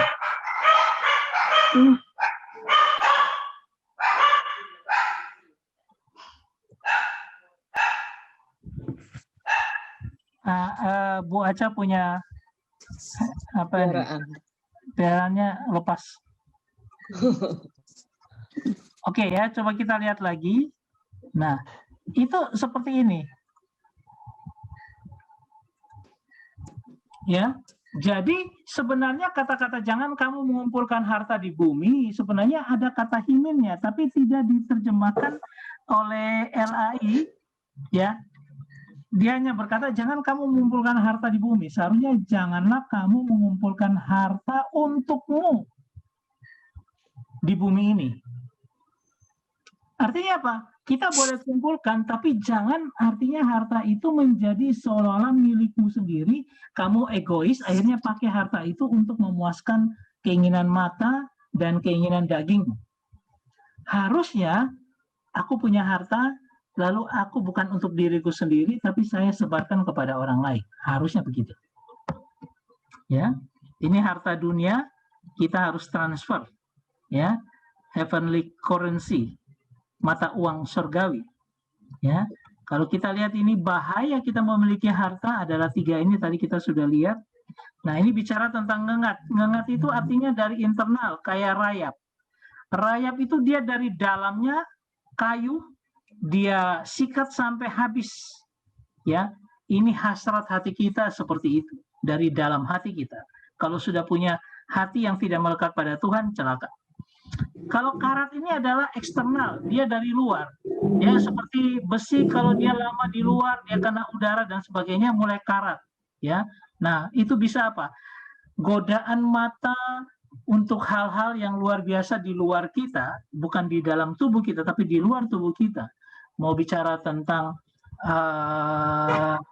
pakaian yang bagus, ya, yang indah-indah, kemudian bicara juga dengan lihat makanan yang indah-indah sehingga kita pengen memakannya dan sebagainya. Ini bicara keinginan mata yang berbahaya, ya. Mata adalah pelita tubuh. Jadi kalau kamu bikin matamu terang, tubuhmu terang, maka matamu harus terang, melihat dengan kebenaran. Nah, ini 2 ini adalah yang disebut dengan merusakkan, destroy. Tapi kalau yang kedua, ini adalah sifatnya dia bukan menggoda. Kalau 2 di sana menggoda, ya, di dalam menggoda, di luar menggoda. Tapi ini bukan. Dia sifatnya merampas, mencuri. Kita dengan harta kita, tanpa kita sadar, hati kita tercuri, mata kita tercuri, kemudian akhirnya kita ikut keinginan uang itu, keinginan mamon. Sehingga akhirnya membuat apa? Kita tidak bisa mengabdi Tuhan, kita harus memilih kepada mamon atau kepada Tuhan. Nah, ini yang disebut dengan dia membongkar atau mengalihkan. Hati-hati, uang itu bisa menjadi perusak yang yang luar biasa karena apa? Dia membongkar, dia mengalihkan hati kita kepadanya. Ya. Nah, sekarang ini yang urusan kita. Bagaimana kita mentransferkan ke heavenly currency? Timotius 6 ayat 11 dikatakan gini, peringatkanlah agar mereka itu berbuat baik, kaya dalam kebijakan, suka memberi dan membagi. Lalu dikatakan, dan dengan demikian mengumpulkan satu harta di sorga sebagai dasar yang baik bagi dirinya di waktu yang akan datang untuk mencapai hidup yang sebenarnya. Ya, kan luar biasa kalau kita mau memberikan harta di sorga gampang. Berbuat baiklah, kaya dalam kebajikan, memberi. Kita nggak punya apa-apa juga nggak apa-apa. Orang Israel itu punya satu kebiasaan yang baik, dia harus mencari orang yang lebih miskin dari antara mereka untuk paling tidak dia bisa membantu atau berbagi. Ya. Di tengah-tengah kita kan tidak semua kita yang paling miskin di antara orang-orang semua, ada orang yang lebih lagi. Nah, itu waktunya kita berbagi, menolong mereka. Nah, di Lukas 12 dikatakan, jual harta segala milikmu, berikanlah sedekah. Sedekah ini adalah yaitu kita memberikan kepada orang yang jauh lebih miskin, jauh lebih susah dibanding kita. Buatlah bagimu pundi-pundi yang tidak dapat menjadi tua, suatu harta yang di sorga yang tidak akan habis, tidak akan didekati pencuri dan tidak akan dirusakkan nyengat. Ya, artinya apa? Sedekah, memberi sedekah. Maka kita sedang membangun harta kita di sorga. Ada seorang yang namanya Colgate. Ya, dia bangun usahanya dari nol putul, dia usaha sampai akhirnya dia mulai menjadi maju. Dia punya perusahaan besar namanya Colgate, ya, odol dan sebagainya, pokoknya odol dan macam-macamnya, dan itu mendunia. Ketika dia punya pendapatan masih biasa-biasa saja, dia kasih persepuluhan. Hartanya makin naik, bukan persepuluhan dia kasih, 20, 30, 40, 50, dia kasih untuk Tuhan. Ini dia sedang menumpuk harta di sorga. Karena apa? Dia sedang membangun pundi-pundi yang tidak dapat menjadi tua suatu harta di sorga. Nah, bukan hanya dia yang bisa, kita juga bisa. Karena apa? Kita dengan apa yang kita bisa berikan, dengan memberikan kepada orang di sekitar kita, memberikan kepada orang lain apa yang bisa dia berikan, melalui uang kita sumbangkan kemana atau kemana, kita bisa lakukan itu dengan apa yang bisa kita kerjakan. Sebenarnya itu sudah membangun harta di sorga. Ada teman-teman yang mungkin, oh saya punya kewajiban 1 bulan sekali saya harus memberikan kepada orang makan. Dulu saya sering begitu karena belum pandemi ya, kita bisa kasih kepada orang makan nggak apa-apa gitu. Jangan sampai kita kasih orang makan dia kena corona lagi, kan jadi masalah. Dan sekarang kan agak kurang untuk memberi makan orang dalam pengertian kita bikin sesuatu kita bagi di pinggir jalan juga harus hati-hati. Nah, tapi di kantor saya ada semacam orang bersedekah pada tiap hari Jumat. Kita kumpulin uang, kita kasih ke situ, kita belikan makanan, kita berikan sembako, dan kita bisa membagi kepada orang lain yang membutuhkan. Hal itu yang kecil kita lakukan, kita sedang menumpuk harta di surga. Ya, dan apa rewardnya kita? Lihat rewardnya kita.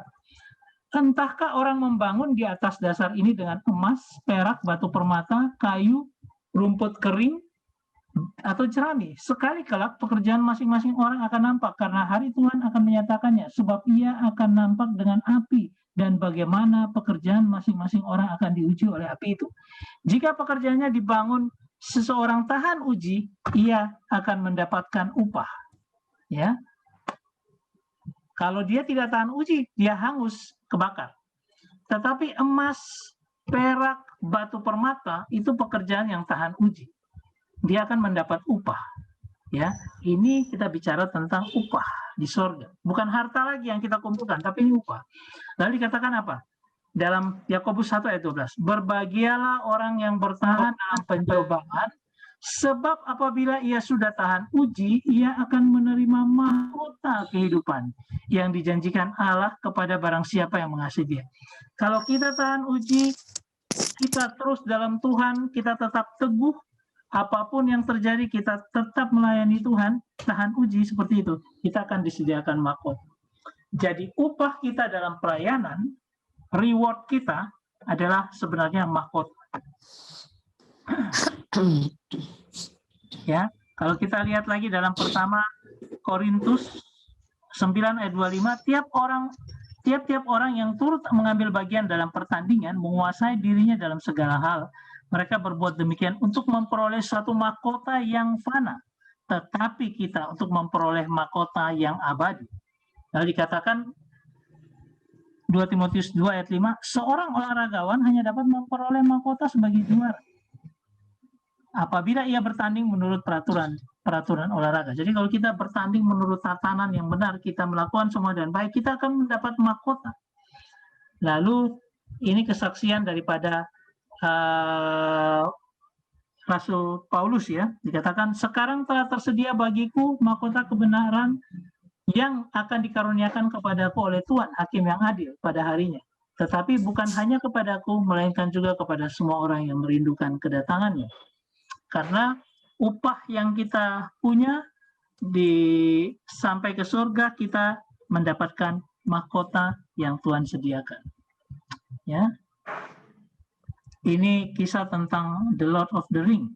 Ya, kita sudah lihat mungkin di filmnya. Nah, apalagi yang kita bisa lihat? Nah, ini adalah Wahyu pasal 20 ayat pasal 2 ayat 10. Janganlah takut terhadap apa yang harus engkau derita.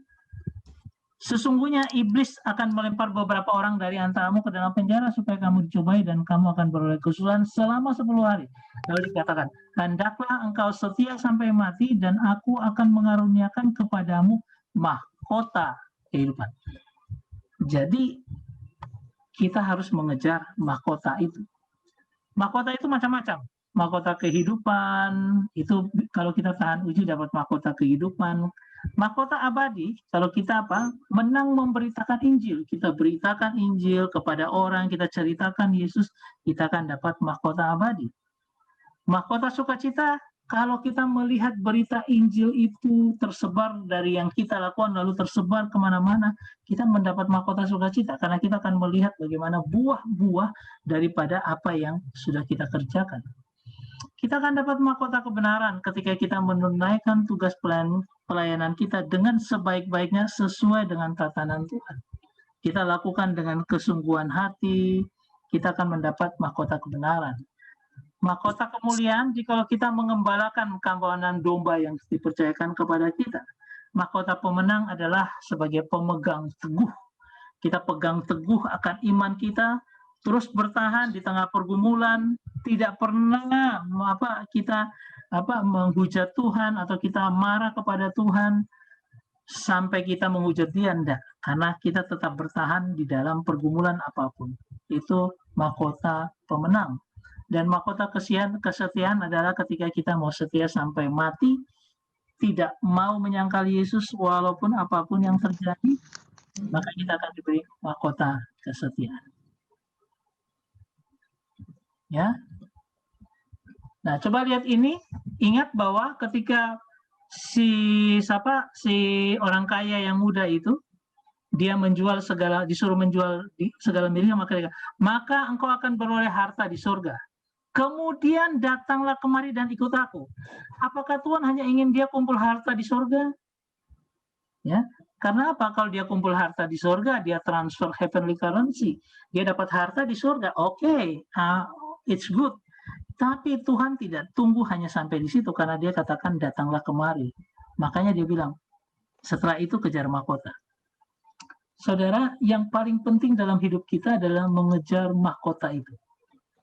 Karena kalau kita punya fokus mengejar mahkota, melayani dengan baik, kita bersama-sama berdoa bagi orang lain dengan keterbatasan kita, kita bisa hati kita ini diubah. Apapun yang kita punya, kita akan bagikan juga kepada orang lain. Semua itu kalau terjadi sambil kita punya harta di sorga, kita juga mahkota. Jadi saya mau bilang gini, kalau orang dia bisa saja di sorga hanya punya harta, tidak dapat mahkota.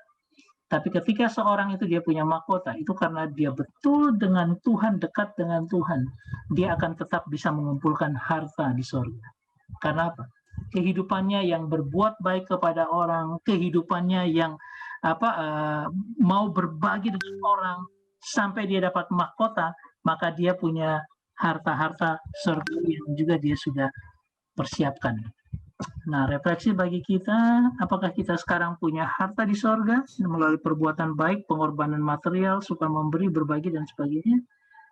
Ataukah sekarang kita juga sedang dalam lomba pelayanan mengejar mahkota itu melalui tahan uji kesetiaan dalam perlombaan iman, tetap teguh dan melayani Tuhan. Kita mau belajar mengenal Dia seperti saat ini pun, itu sebenarnya kita sedang membangun hati kita dekat Tuhan untuk mencari harta dengan berbagi, tetapi juga apa? Kalau kita setia terus, kita akan dapat mahkota yang Tuhan akan karuniakan bagi kita. Oke. Itu yang saya ingin sharekan lagi supaya kalau ada yang belum mengerti bisa bertanya daripada nanti nonton video saya tapi tidak mengerti. Oke, ada mau bertanya sebelum Kak Vincent nanti akan sharing juga dengan kita. Saya Pak Kris. Oke, gimana Baca? Semua tadi yang Pak Kris jelaskan itu kan kita pribadi nggak bisa menilainya ya Pak ya? Enggak toh? Tapi kita punya iman, ya. Dalam penilaian kita tidak punya, kita punya sistem untuk menghitung berapa harta kita di surga. Tapi kan kita bisa punya iman bahwa aku bergumul, aku mengusahakan semuanya, aku percaya. Ini iman, percaya bahwa Tuhan sudah menyediakan mahkota bagiku di surga. Maksud saya yang kita perbuat, yang kita lakukan, kita kan sampai sejauh mana Tuhan kita nggak bisa menilai, Pak. Nggak bisa. Iya toh. Tapi paling tidak kan saya tahu bahwa saya punya harta karena saya mengerjakan hal itu dengan kesungguhan hati. Karena ingat bahwa ketika Kristus masuk dalam hati kita, di mana hatimu berada, hartamu berada di situ hatimu. Kalau Kristus menjadi harta kita, maka secara otomatis kita percaya bahwa apa yang kita kerjakan, ya, itu sedang membangun harta kita di surga. Kita punya pengharapan itu kan, walaupun kita tidak bisa menilai berapa nilai. Atau kita memang nggak boleh menilai toh Pak? Enggak, itu anugerah Tuhan, betul. Kita tidak perlu menilai, kita tidak ada dalam pengertian kita nggak punya hak untuk menilai. Menilai bahwa kita punya harta sudah banyak, enggak usah, itu bukan urusan kita. Iya. Itu urusan orang yang memberi. Jadi fokus kita melakukan aja, melakukan yang betul. Fokus kita kalau kita memberikan perpuluhan itu apakah kita halo? Ya, Chris, kalau kita memberikan perpuluhan itu apakah kita itu termasuk menyimpan harta di sorga atau bagaimana? Kalau saya lebih berpikir bahwa perpuluhan itu adalah sesuatu yang menjadi hak Tuhan. Kita tidak bisa menilai itu bahwa itu memberikan harta di surga. Nanti lebih daripada itu, per 20-an, nah kita sedang menimbun harta kita di surga. Tapi kalau perpuluhan, jangan berbangga hati dengan kita sudah punya harta di surga. Itu milik Tuhan kok, kita kembalikan milik Tuhan. Setelah itu 20%-nya bagi kepada orang. Nah, saya punya iman bahwa kita sedang membangun harta di surga. Terima kasih Pak Kris. Oke, ya. Bu Kiok nggak ada ya? Tadi ada. Bu Kiok. Tadi ada, tapi dia keluar lagi gitu loh. Ya, ada. Oh ada ya? Astaga. Tadi saya lihat bola balik keluar masuk sih Bu Kiok. Nah, itu tangannya itu awe-awe. Iya. Keluar masuk mau ngambil kue ulang tahun, mau bagi. Iya, mau bagi, dia mau kirim. Besannya dulu yang dikirim. Sudah tadi malam sudah dapat. Makanya sudah makan habis toh? Sadap. Masih ada. Yang mau bertanya, silakan. Oke, Kak Vinsa silakan. Nanti sambil tunggu yang lain mungkin mau bertanya. sharingnya itu hubungannya sama mata tadi itu loh. Ini kita harus jujur di hadapan Tuhan dan jujur terhadap diri sendiri. Era sekarang atau masa kini, masa saat ini, Bapak Ibu banyak menggunakan panca indera yang mana? Mata, telinga. Mata. Mata dan hati. Mata. Mata. Mata. Betul, betul, betul. Mata. Mata. HP itu hubungannya dengan apa? Coba. Mata. Mata. Mata. Mata dan jari. Itu actionnya itu. Ya, tapi mata itu yang sekarang ini benar-benar masa ini, era ini mulai dari yang kecil anak cuwili itu sampai yang tua, yang tua, semua betul-betul matanya yang ditarik, yang difokuskan ke mata. Akibatnya mendengar telinga ini jarang dipakai. Nah, itu tadi yang dibahas itu betul. Karena mata, maka muncullah keterikatan. Karena mata. Orang bisa marah karena mata, lihat medsos. Lu kan aneh toh. Nggak ketemu sama orangnya, kalau langsung orangnya ngomong, kamu itu gini-gini, ngamuk langsung gitu kan bisa ya. Nggak ketemu orangnya, orang itu nulis di medsos dan kemudian orang yang membaca itu mengekspresikannya dengan marah. Saya merenung memikirkan betul-betul manusia akhir zaman nih ya rodok gitu loh. Secara sudah marah dilaporkan lagi. Nah, marah kemudian dilaporkan. Kemudian bisa marah kemudian bales-balesan di dalam medsos. Ya apa sih? Nggak ngerti saya gitu loh. Itu betul-betul terikat oleh siapa? Oleh kuasa yang mengendalikan mata itu tadi. Mata itu sampai bisa bertengkar. Kemudian selain itu mata itu kalau kita mau pesan makan sekarang kan nggak bisa kemana-mana ya, atau susah. Maka kita seringkali pesan makan, pesan minum, apa yang kita ingin makan, apa yang kita ingin minum, apa yang ingin kita beli, semua dengan apa yang kita lihat di mata itu. Dengan mata itu ya. Ada makanan ini mulai dari mie mau model apa, ikan mau model apa, wow, sudah tinggal mata. Kemudian mata itu lihat dan kemudian kita pesan. Tarik pintunya kalau kamu tarik. Nah, kalau tidak punya uang, maka keterikatan itu tidak tinggi. Tidak tinggi itu maksudnya actionnya tidak parah. Actionnya tidak parah. Maksudnya actionnya tidak parah gini. Kalau misalnya kan ngerti ya Ibu Bapak ya. Jadi kalau misalnya kan di medsos itu kan ada misalnya Lazada, Shopee, apalagi ada, tolong saya dibantu. Tokopedia. Nah, Tokopedia, apalagi Tante Ririn. Blibli.com. Cari-cari itu. Beli apa ya, macam-macam enggak kemudian. Nah, itu otomatis kalau misalnya kita lihat ya, oh ya, ada ini ada apa namanya, kue kelapa tart misalnya. Cake yang coklat ini ada di toko A. Oh, ini kue coklat ada toko B, toko C dan seterusnya. Kalau uangnya enggak ada, Nggak kita beli. matikan, ya mati no. Lihat gambarnya aja. Gambarnya. Kalaupun kita masukkan kalau kita masukkan dalam keranjang, oleh karena tidak ada uangnya, ya toh, maka ya sudah di situ, ya masuk keranjang toh, tidak ada eksekusi, tidak ada eksekusi yang berikutnya. Tidak diproses kalau tidak transfer. Nah, betul. Biasa belanja itu. Nah, gitu kan, tidak diwujudkan. Iya. Tapi ini setelah sekarang, transfer kami proses semuanya. iya jadi. Nah, kalau tidak ada uangnya, jadilah demikian. Tapi kalau ada uang, nah itu Lea tuh. Tapi kalau ada uangnya, bisa nggak berhenti loh Bapak Ibu. Jadi orang terikat dengan rokok. Nah, sekarang ini orang terikat dengan mata itu. Dengan keinginan mata. Terus gitu ya. Keinginan gini, hari ini misalnya, oh ini kue coklat dari mana? Misalnya dari coklat, toko coklat apa gitu ya. Nah, tapi besok saya kepingin aku nyoba kue coklat dari toko yang lain. Misalnya gitu, dari Holland. Toko itu Holland Bakery. Oh, besoknya lagi saya pingin ini coklat ini, enak yang punya France ini. Gitu terus terikat gitu, seperti itu. Tiap hari beli kue. Iya, entah kue, entah baju, entah apa saja. Oleh karena ada apa? Ada mamon. Itu tadi. Holland sudah tidak laku, Vin. Iya, orang baik. Sekarang banyak kue-kue homemade yang enak-enak. Iya, betul. Tuh. Betul. Baju itu yang namanya baju Sekarang mau beli baju mau kemana?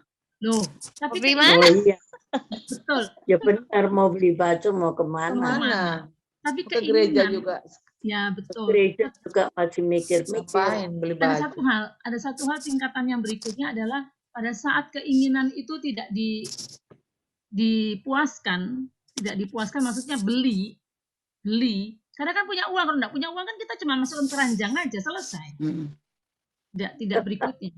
Wes toh, selesai. Tapi kalau punya uang itu terus itu ada apa ya, dalam kerohanian itu ada roh yang mendorong terus begitu. Itu artinya ada ikatan yang semakin kencang di diri kita, di pikiran kita, di hati kita. Ya walaupun kita berdoa mau dipakai di mana, mau dipakai kemana, enggak pergi kemana-mana. Tapi ikatan itu sama dengan kayak orang merokok itu loh. Suruh berhenti, enggak bisa, itu dia terikat, betul-betul terikat. Enak lagi dikit dan sebagainya. Bahkan ada yang akhir-akhir ini ngomong gini, loh orang yang enggak ada loh ya perokok tuh kena COVID. Loh, tuh yang ngomong kayak gitu. Iya. Hebat, saya bilang gitu. Tapi itu nyata ya? Kenapa? Nyata ternyata. Itu salah satu dari sekian orang. Ada yang meninggal karena rokok. Iya, itu cuma tidak diekspos. Nah, itu adalah satu cara adalah untuk keterikatan itu dia ngeles istilahnya bahasa sekarang anak ngeles. Atau ada gini lah. Orang bambung itu loh ya, orang gelandangan itu pernah sakit. Kena sakit itu, nggak kena COVID itu gini. Duh, takut. Ya, ada komunitas yang membahas gini loh. Orangnya sakit meninggal nggak dibahas masalahnya, jadi nggak ada yang tahu mereka tuh juga sama. Hanya itu yang saya tadi mau sampaikan. Yang pertama adalah tentang mata, Bapak Ibu sekalian, betapa anak-anak kita, cucu kita, remaja-remaja kita, tolong diperhatikan bahwa ikatan mata itu sangat amat tinggi. Tahu nggak? Tidak hanya yang tadi itu salah satu sisi aja ya, actionnya adalah membeli. Kemudian ada yang tadi sisi yang lain adalah bisa marah. Nah, seperti itu. Tetapi ada sisi yang lainnya adalah pamer. Ya, ingin menunjukkan seperti itu. Ingin dihargai orang lain. Kecenderungan manusia sekarang, Vin. Tuh, makanya ini yang tak omongin ya, karena dari mana awalnya mata. Orang Jawa ngomong moto, meripat bukan gitu. Meripat. Motomu. Upload status ya. Itu tuh dari situ. Keterikatan demikian. Dan upload status. Ya. Ini tak lihat dari berbagai macam umur ya, dari berbagai macam umur, dari berbagai macam status. Kemudian ada lagi yang yaitu tadi misalnya untuk mendengar firman Tuhan akhirnya tuli. Karena lebih enak mata lo ya melihat sesuatu, karena misalnya lihat TV, film kan seneng dibandingkan telinga ini mendengar. Karena itu angel tuturane. Angel tuturane. Angel wis gitu. Wis temen tuturane. Pak mau langsung gitu.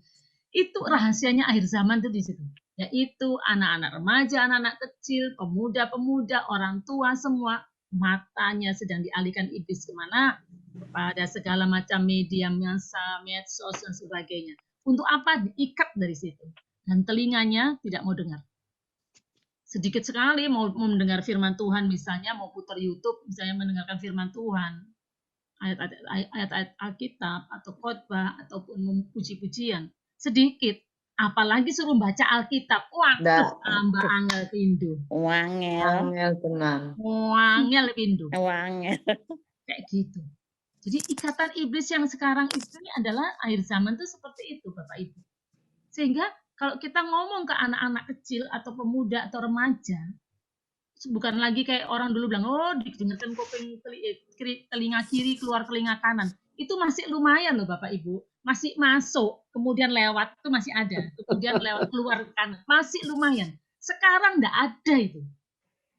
Sungguh. Di mata. WA. Iya, semua. Ya mata, Tante. Mata. Jadi telinganya ini tambah lama kayak orang Popoen. Nah, popoen Lagi yang lebih kasar lagi, orang Surabaya nek ngomong dublek. Budek. Apa? Cuplek. Bublek. Ya, mana Buki kok gak krungu suaranya? Itu paling ngomong budek. Ngantuk. Ya, seperti Betul. itu. Nah, itu seperti itu. Kondisi akhir zaman seperti itu. Jadi kalau sekarang gini, ada orang berkata gini, iya betul Vin, ya apa nih aku ngomong no anakku. Ada yang ngomong, cucuku itu tidak bisa diajak omong. Oh, generasi yang lahir tahun 2000 adalah generasi A. Bapak Ibu. Generasi A itu lebih susah lagi, jadi kayak termasuk cucu-cucu saya itu generasi A. Tidak bisa kita mengajak ngomong diskusi gini bahwa firman Tuhan mengatakan lewat. Saya beritahu Bapak Ibu Saudara. Sama sekali tidak mendengar karena telinganya sudah yaitu tadi, karena matanya. Apa yang bisa kita lakukan? Kemudian ada seseorang tanya gini, terus ya apa? Karena itu pentingnya mesbah keluarga. Dari situ Bapak Ibu. Betul. Itu mau masuk apapun itu kalau ada mesbah keluarga. Di dalam mesbah itu kita berdiskusi, berbicara tentang kebesaran Tuhan, tentang kuasa Tuhan, pengalaman orang tua, pengalaman nenek, kakek, dan sebagainya. Bagaimana Allah menolong, Allah bekerja dalam kehidupan kita, dan seterusnya. Anak itu melihat dan mendengar. Oh iya betul. Gitu. Bahkan bila perlu masih kecil dibiasakan misalnya, walaupun anaknya sambil lari-lari, bentar sini, ikuti. Misalnya mama ngomong misalnya ada satu ayat misalnya hafalan misalnya. Apa terserah. Ayat apa? Misalnya ayat kesukaan yang mana? Atau doa Bapa kami kalau belum hafal. Ayat kesukaan misalnya apa gitu. Tuhan adalah gembalaku, takkan kekurangan aku. Gitu ngomong gitu ya. Memang kita seperti radio rusak mungkin bagi mereka, tetapi itu tidak akan kembali kata firman Tuhan. Karena yang kita ucapkan firman Tuhan, dia tidak akan kembali. Mancep ke sana, ke dia, dan akan memproses kehidupannya. Jadi memang perlunya mesbah keluarga itu pada era seperti ini lebih perlu sekali. Ibu saudara, itu generasi A. Kalau yang sekarang yang lahir yang tahun 2010 ke atas. Ya, itu generasi Z mungkin ya masih Z. Ya, itu generasi Z. Itu aja sudah kayak lari sana lari sini lah seperti itu. Kalau Bapak Ibu tahu film Legend Zorro, nah itu seperti itu. Z cepet gitu buatnya. Nah, itu generasi Z. Generasi A yaitu anak-anak lahir 2000 sama sekali nggak kena ngomong. Nah apa yang perlu kita kalau waktu kita berbicara itu harus dengan power. Perlunya tadi saya katakan satu adalah mesbah keluarga, kedua kehidupan orang tua atau nenek dan kakek dan sebagainya itu harus sungguh-sungguh dalam Tuhan. Sehingga kita punya kuasa otoritas Allah pada saat kita ngomong dengan dia, itu kuasa Allah yang berbicara, bukan kita. Betul. Dia akan noleh itu, karena dia masuk mancep gitu, firman Tuhan. Beberapa waktu ini Bapak Ibu pengalaman pribadi saya, itu baru lebih kurang 3-4 hari ini. Bagaimana Tuhan katakan gini, katakan aku besar, katakan selalu aku ajaib. Jadi beberapa hari gitu, saya mulai lagi pagi jam 5 pagi dengan Betsa, keluarga Betsa, kita mulai lagi bangun mesbah seperti itu. Nah, kemudian Tuhan katakan selalu aku besar, maha besar. Jadi saya sambil mau cuci-cuci, mau ngepel, mau apa, ngomong saya sambil tidur gitu, Yesus engkau ajaib, engkau besar, dahsyat, engkau Yesus Tuhan tidak terkalahkan. Engkau Allah yang hidup, yang mengalahkan maut. Gitu, Bapak Ibu. Saya bilang gini, Tuhan, ini kalau orang yang dengar, aku dianggap gendeng gitu. Tapi kata Tuhan loh, biar orang lain ngomong gendeng, tapi aku suka. Lah ya enggak apa-apa gitu Tuhan. Saya bilang gitu. Jadi ngomong tentang, diajar Tuhan untuk berkata-kata tentang Yesus Tuhan. Yesus besar, Yesus ajaib. Engkau berotoritas atas langit bumi. Engkau berotoritas atas atmosfer. Seperti itu. Yesus engkau ajaib. Dan kemudian tadi pagi, saat saya mengatakan Yesus engkau dahsyat, engkau ajaib. Nah kemudian saya persekutuan mesbah keluarga, dan Tuhan katakan nyanyikan satu pujian. Lagu itu pada sudah lama dan Tuhan ingatkan lagu itu. Katakan Yesus terbesar. Tahu ya? Katakan dia cintaku. Dia sembuhkan, dia pulihkan. Ya. dan beri pertolongan. Katakan Yesus terbesar. Bapak Ibu, apa yang terjadi itu kalau Bapak Ibu katakan Yesus besar, Yesus hidup? Saya mau katakan iblis gemetar, Bapak Ibu. Iblis gemetar. Nggak perlu kita pakai kalung salib terus duduk-duduk gini, nggak perlu. Lebih. Setan nih Kak, lebih. Tambah datang dia. Kepengen tahu iku emas apa KW apa gitu nanti. Tapi mulut kita belajar berkata Yesus besar, Yesus hidup, Yesus aja. Nanti ada terjadi perubahan telinga kita, pikiran kita nggak akan tekun, Bapak Ibu. Buat lakukan ada cita-cita Allah, hadirat Allah yang memenuhi kita. Saya katakan terima kasih Tuhan, Engkau mengajarkan aku untuk seperti itu. Sehingga ada firman Tuhan katakan bahwa orang-orang benar tidak akan kaget oleh kejutan-kejutan apapun. Dan saya mengerti oleh karena anak-anaknya mengatakan bahwa Yesus besar, Yesus ajaib, Engkau Yesus yang hidup, Engkau Allah yang mengatasi langit dan bumi, Engkau tidak bisa dimasukkan dalam otak pikiran kita sebab Engkau Yesus Tuhan yang tidak dapat dibelenggu, Engkau yang sudah memerdekakan pikiranku. Itu terus seperti itu. Mari Bapak Ibu, kita belajar mengatakan seperti itu dalam keadaan apapun. Ketakutan akan menghilang itu dengan sendiri ya, akan menghilang. Dan kemudian pada saat saya mengatakan gitu, ada seorang ibu jemaat kita ya, sakit dan kemudian saya kirim firman Tuhan seperti itu, tapi kemudian Tuhan katakan, coba tanya dia. Dia ada sesuatu yang dia pegang. Wow, saya bilang ini puji Tuhan. Nanti yang saya mau katakan begini, bahwa pada saat kita mengatakan Engkau Yesus Tuhan, Engkau besar, Engkau dahsyat, Engkau ajaib, Roh Kudus itu akan menggenapi firman-Nya di kehidupan kita. Ada karunia-karunia pada akhir zaman ini seperti yang ditulis di Yoel, itu akan terjadi dalam kehidupan mulai dari kita, yang remaja, yang kecil, bahkan sampai orang-orang tua dapat mimpi karunia apapun, itu akan digenapi. Karena memang kesukaan Tuhan adalah menggenapi firman-Nya sampai dia datang. Gitu. Jadi jangan sampai kita tidak mengalami Bapak Ibu. Harus alami. Dan katakan bahwa Yesus Engkau ajaib, dahsyat men, dan sebagainya seperti itu. Wong dia itu teman kita, sahabat kita. Gitu. Jadi tidak ada yang sulit Bapak Ibu. Mari kita katakan gitu dan sukacita Allah, maka akan terjadi perubahan orang-orang sekitar kita, anak-anak kita, cucu-cucu kita akan mengalami perubahan itu oleh karena apa? Oleh karena hadirat Allah yang ada pada kita itu akan mentransfer anak cucu kita. Seperti itu. Ya itu aja, Chris, yang mau tak share. Udah jam 9. Ya, 5 menit. Makasih Chris, makasih Bapak Ibu, Tuhan memberkati. Amin. Terima kasih Bu Pinsa. Ya, Pinsa. Oke, ada lagi yang mau bertanya mungkin? Ya, saya Pak. Mari Pak. Silakan dengan Pak Pri. Pertanyaan cuma 2 aja.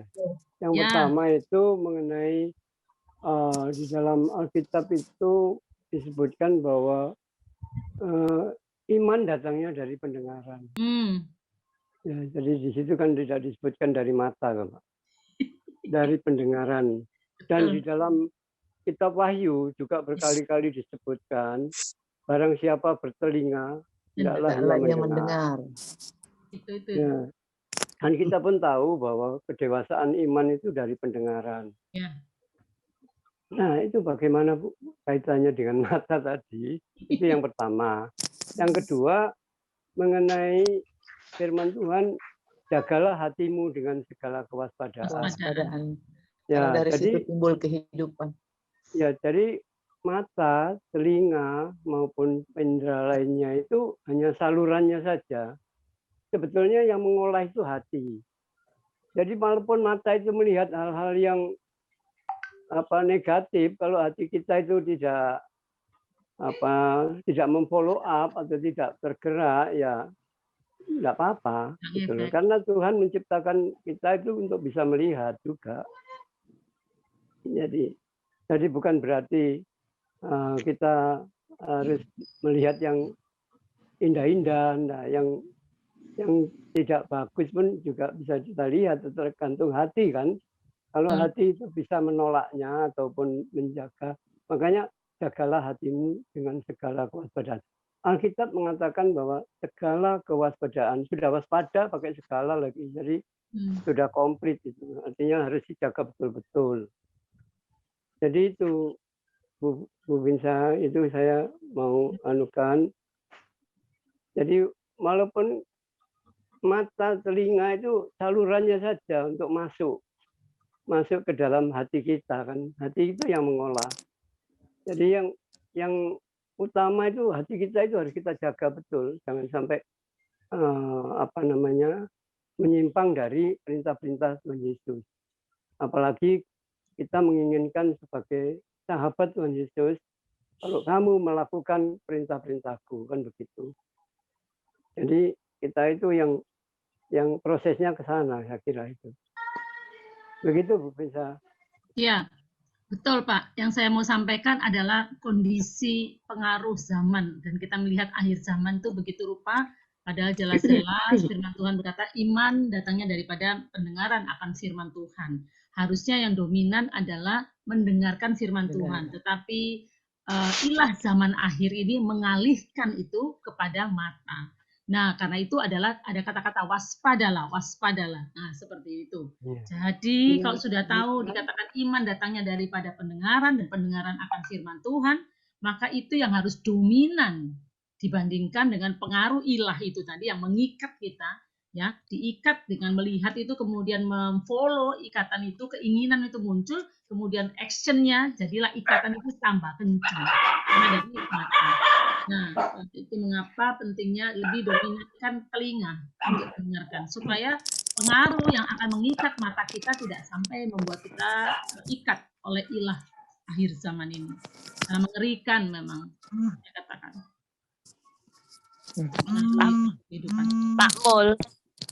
Pak Mul, Ya. sampai hatinya tuh berulah, hatinya Nia itu pertama tuh dari mata, Pak. Dari mata turun ke hati. Kayak Daud itu loh, Pak. Berulat ya. Iya, kayak Daud itu loh, Pak. Matanya dari atas dia lihat cewek cantik, menggerakkan hatinya. Hatinya nggak bertahan. Kalau hatinya tapi bertahan, makanya itu matanya yang nakal. Jadi pertama mesti mata. Maka tadi kan dibilang, ya, maka tadi kan dibilang di yang mengumpulkan harta itu janganlah mengumpulkan harta terus segala macam tuh dari kita lihat terus hatinya yang tergerak. Makanya ada istilah mata hati, suara hati. Dari mata turun ke hati. Nah, itu kan dari mata turun ke hati. Mata ada adalah mata hati kan. jendela hati. Ada suara hati. Suara hati itu dari telinga ke hati. Ya. Suara hati. Jadi mata hatinya hati. mau berulah bagaimana, pikiran benar itu dari mata. Jadi yang menggodok atau memasak itu kan hatinya. Ada itu ya.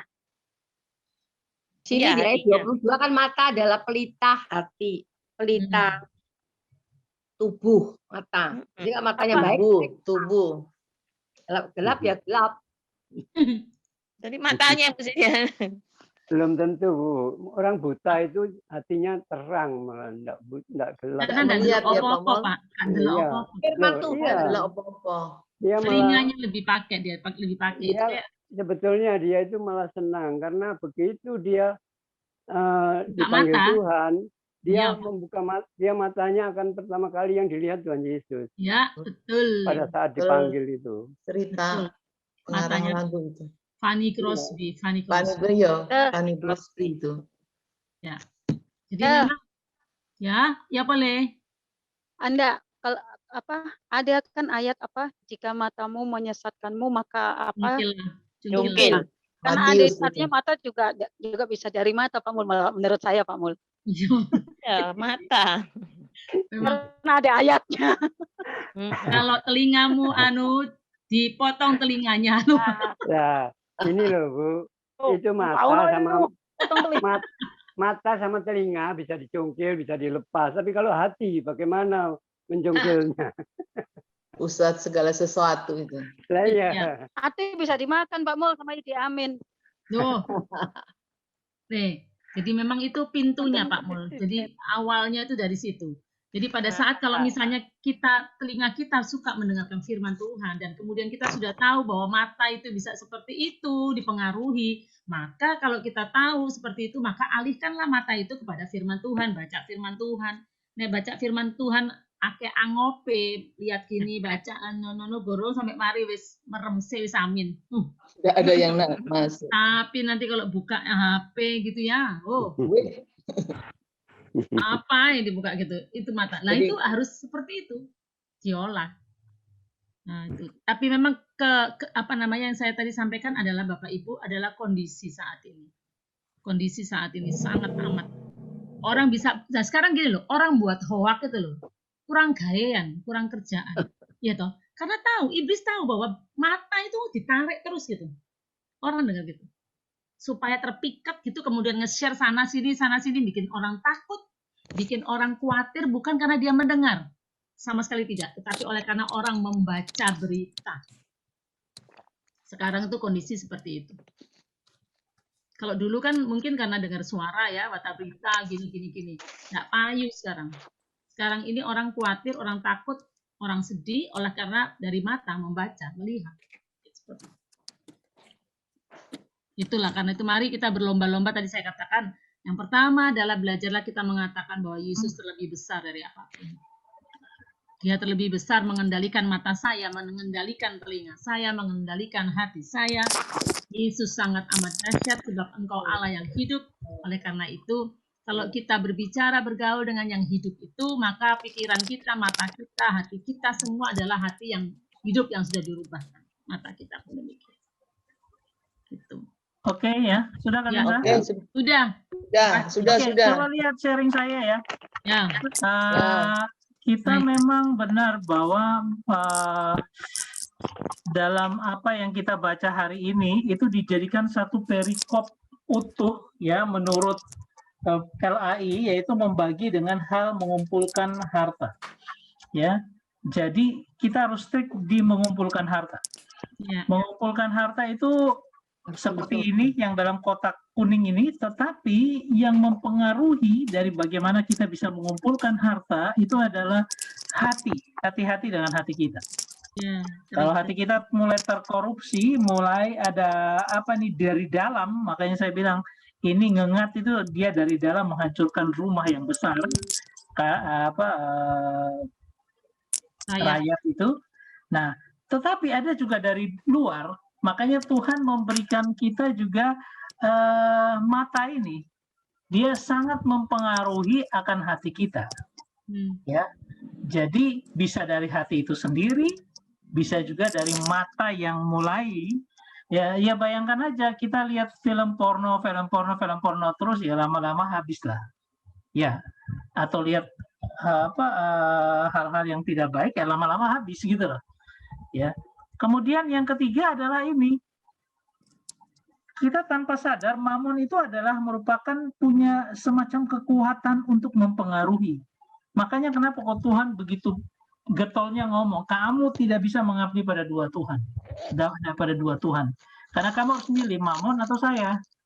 Ya, jadi ini sebenarnya membingkai kita dalam sebuah pemahaman bahwa hati-hati jaga hati kita, hati-hati jaga mata kita, hati-hati jaga dari pengaruh uang. Jangan sampai uang membuat kita akhirnya menduakan Tuhan. Ya. Karena orang banyak yang dikasih jabatan lalu lupa. Iya, bisa dikasih jabatan kalau misalnya kamu meninggalkan Tuhan, ya sudah, selesai. Ya.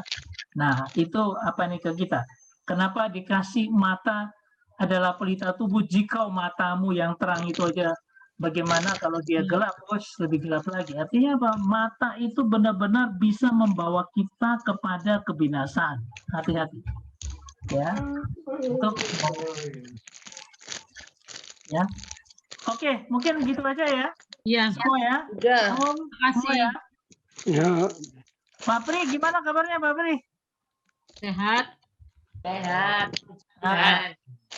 Dan gimana Dan kabarnya? Baik-baik Jakarta? Banjir? Aman. Banjir kan? Enggak lah. Enggak, aman. Ya. Daerah tertentu banjir memang. Iya, wis musim nih Kak Po. Iya, iya Kak Pinsa. Nanti kalau sudah kemarau ya balik mana.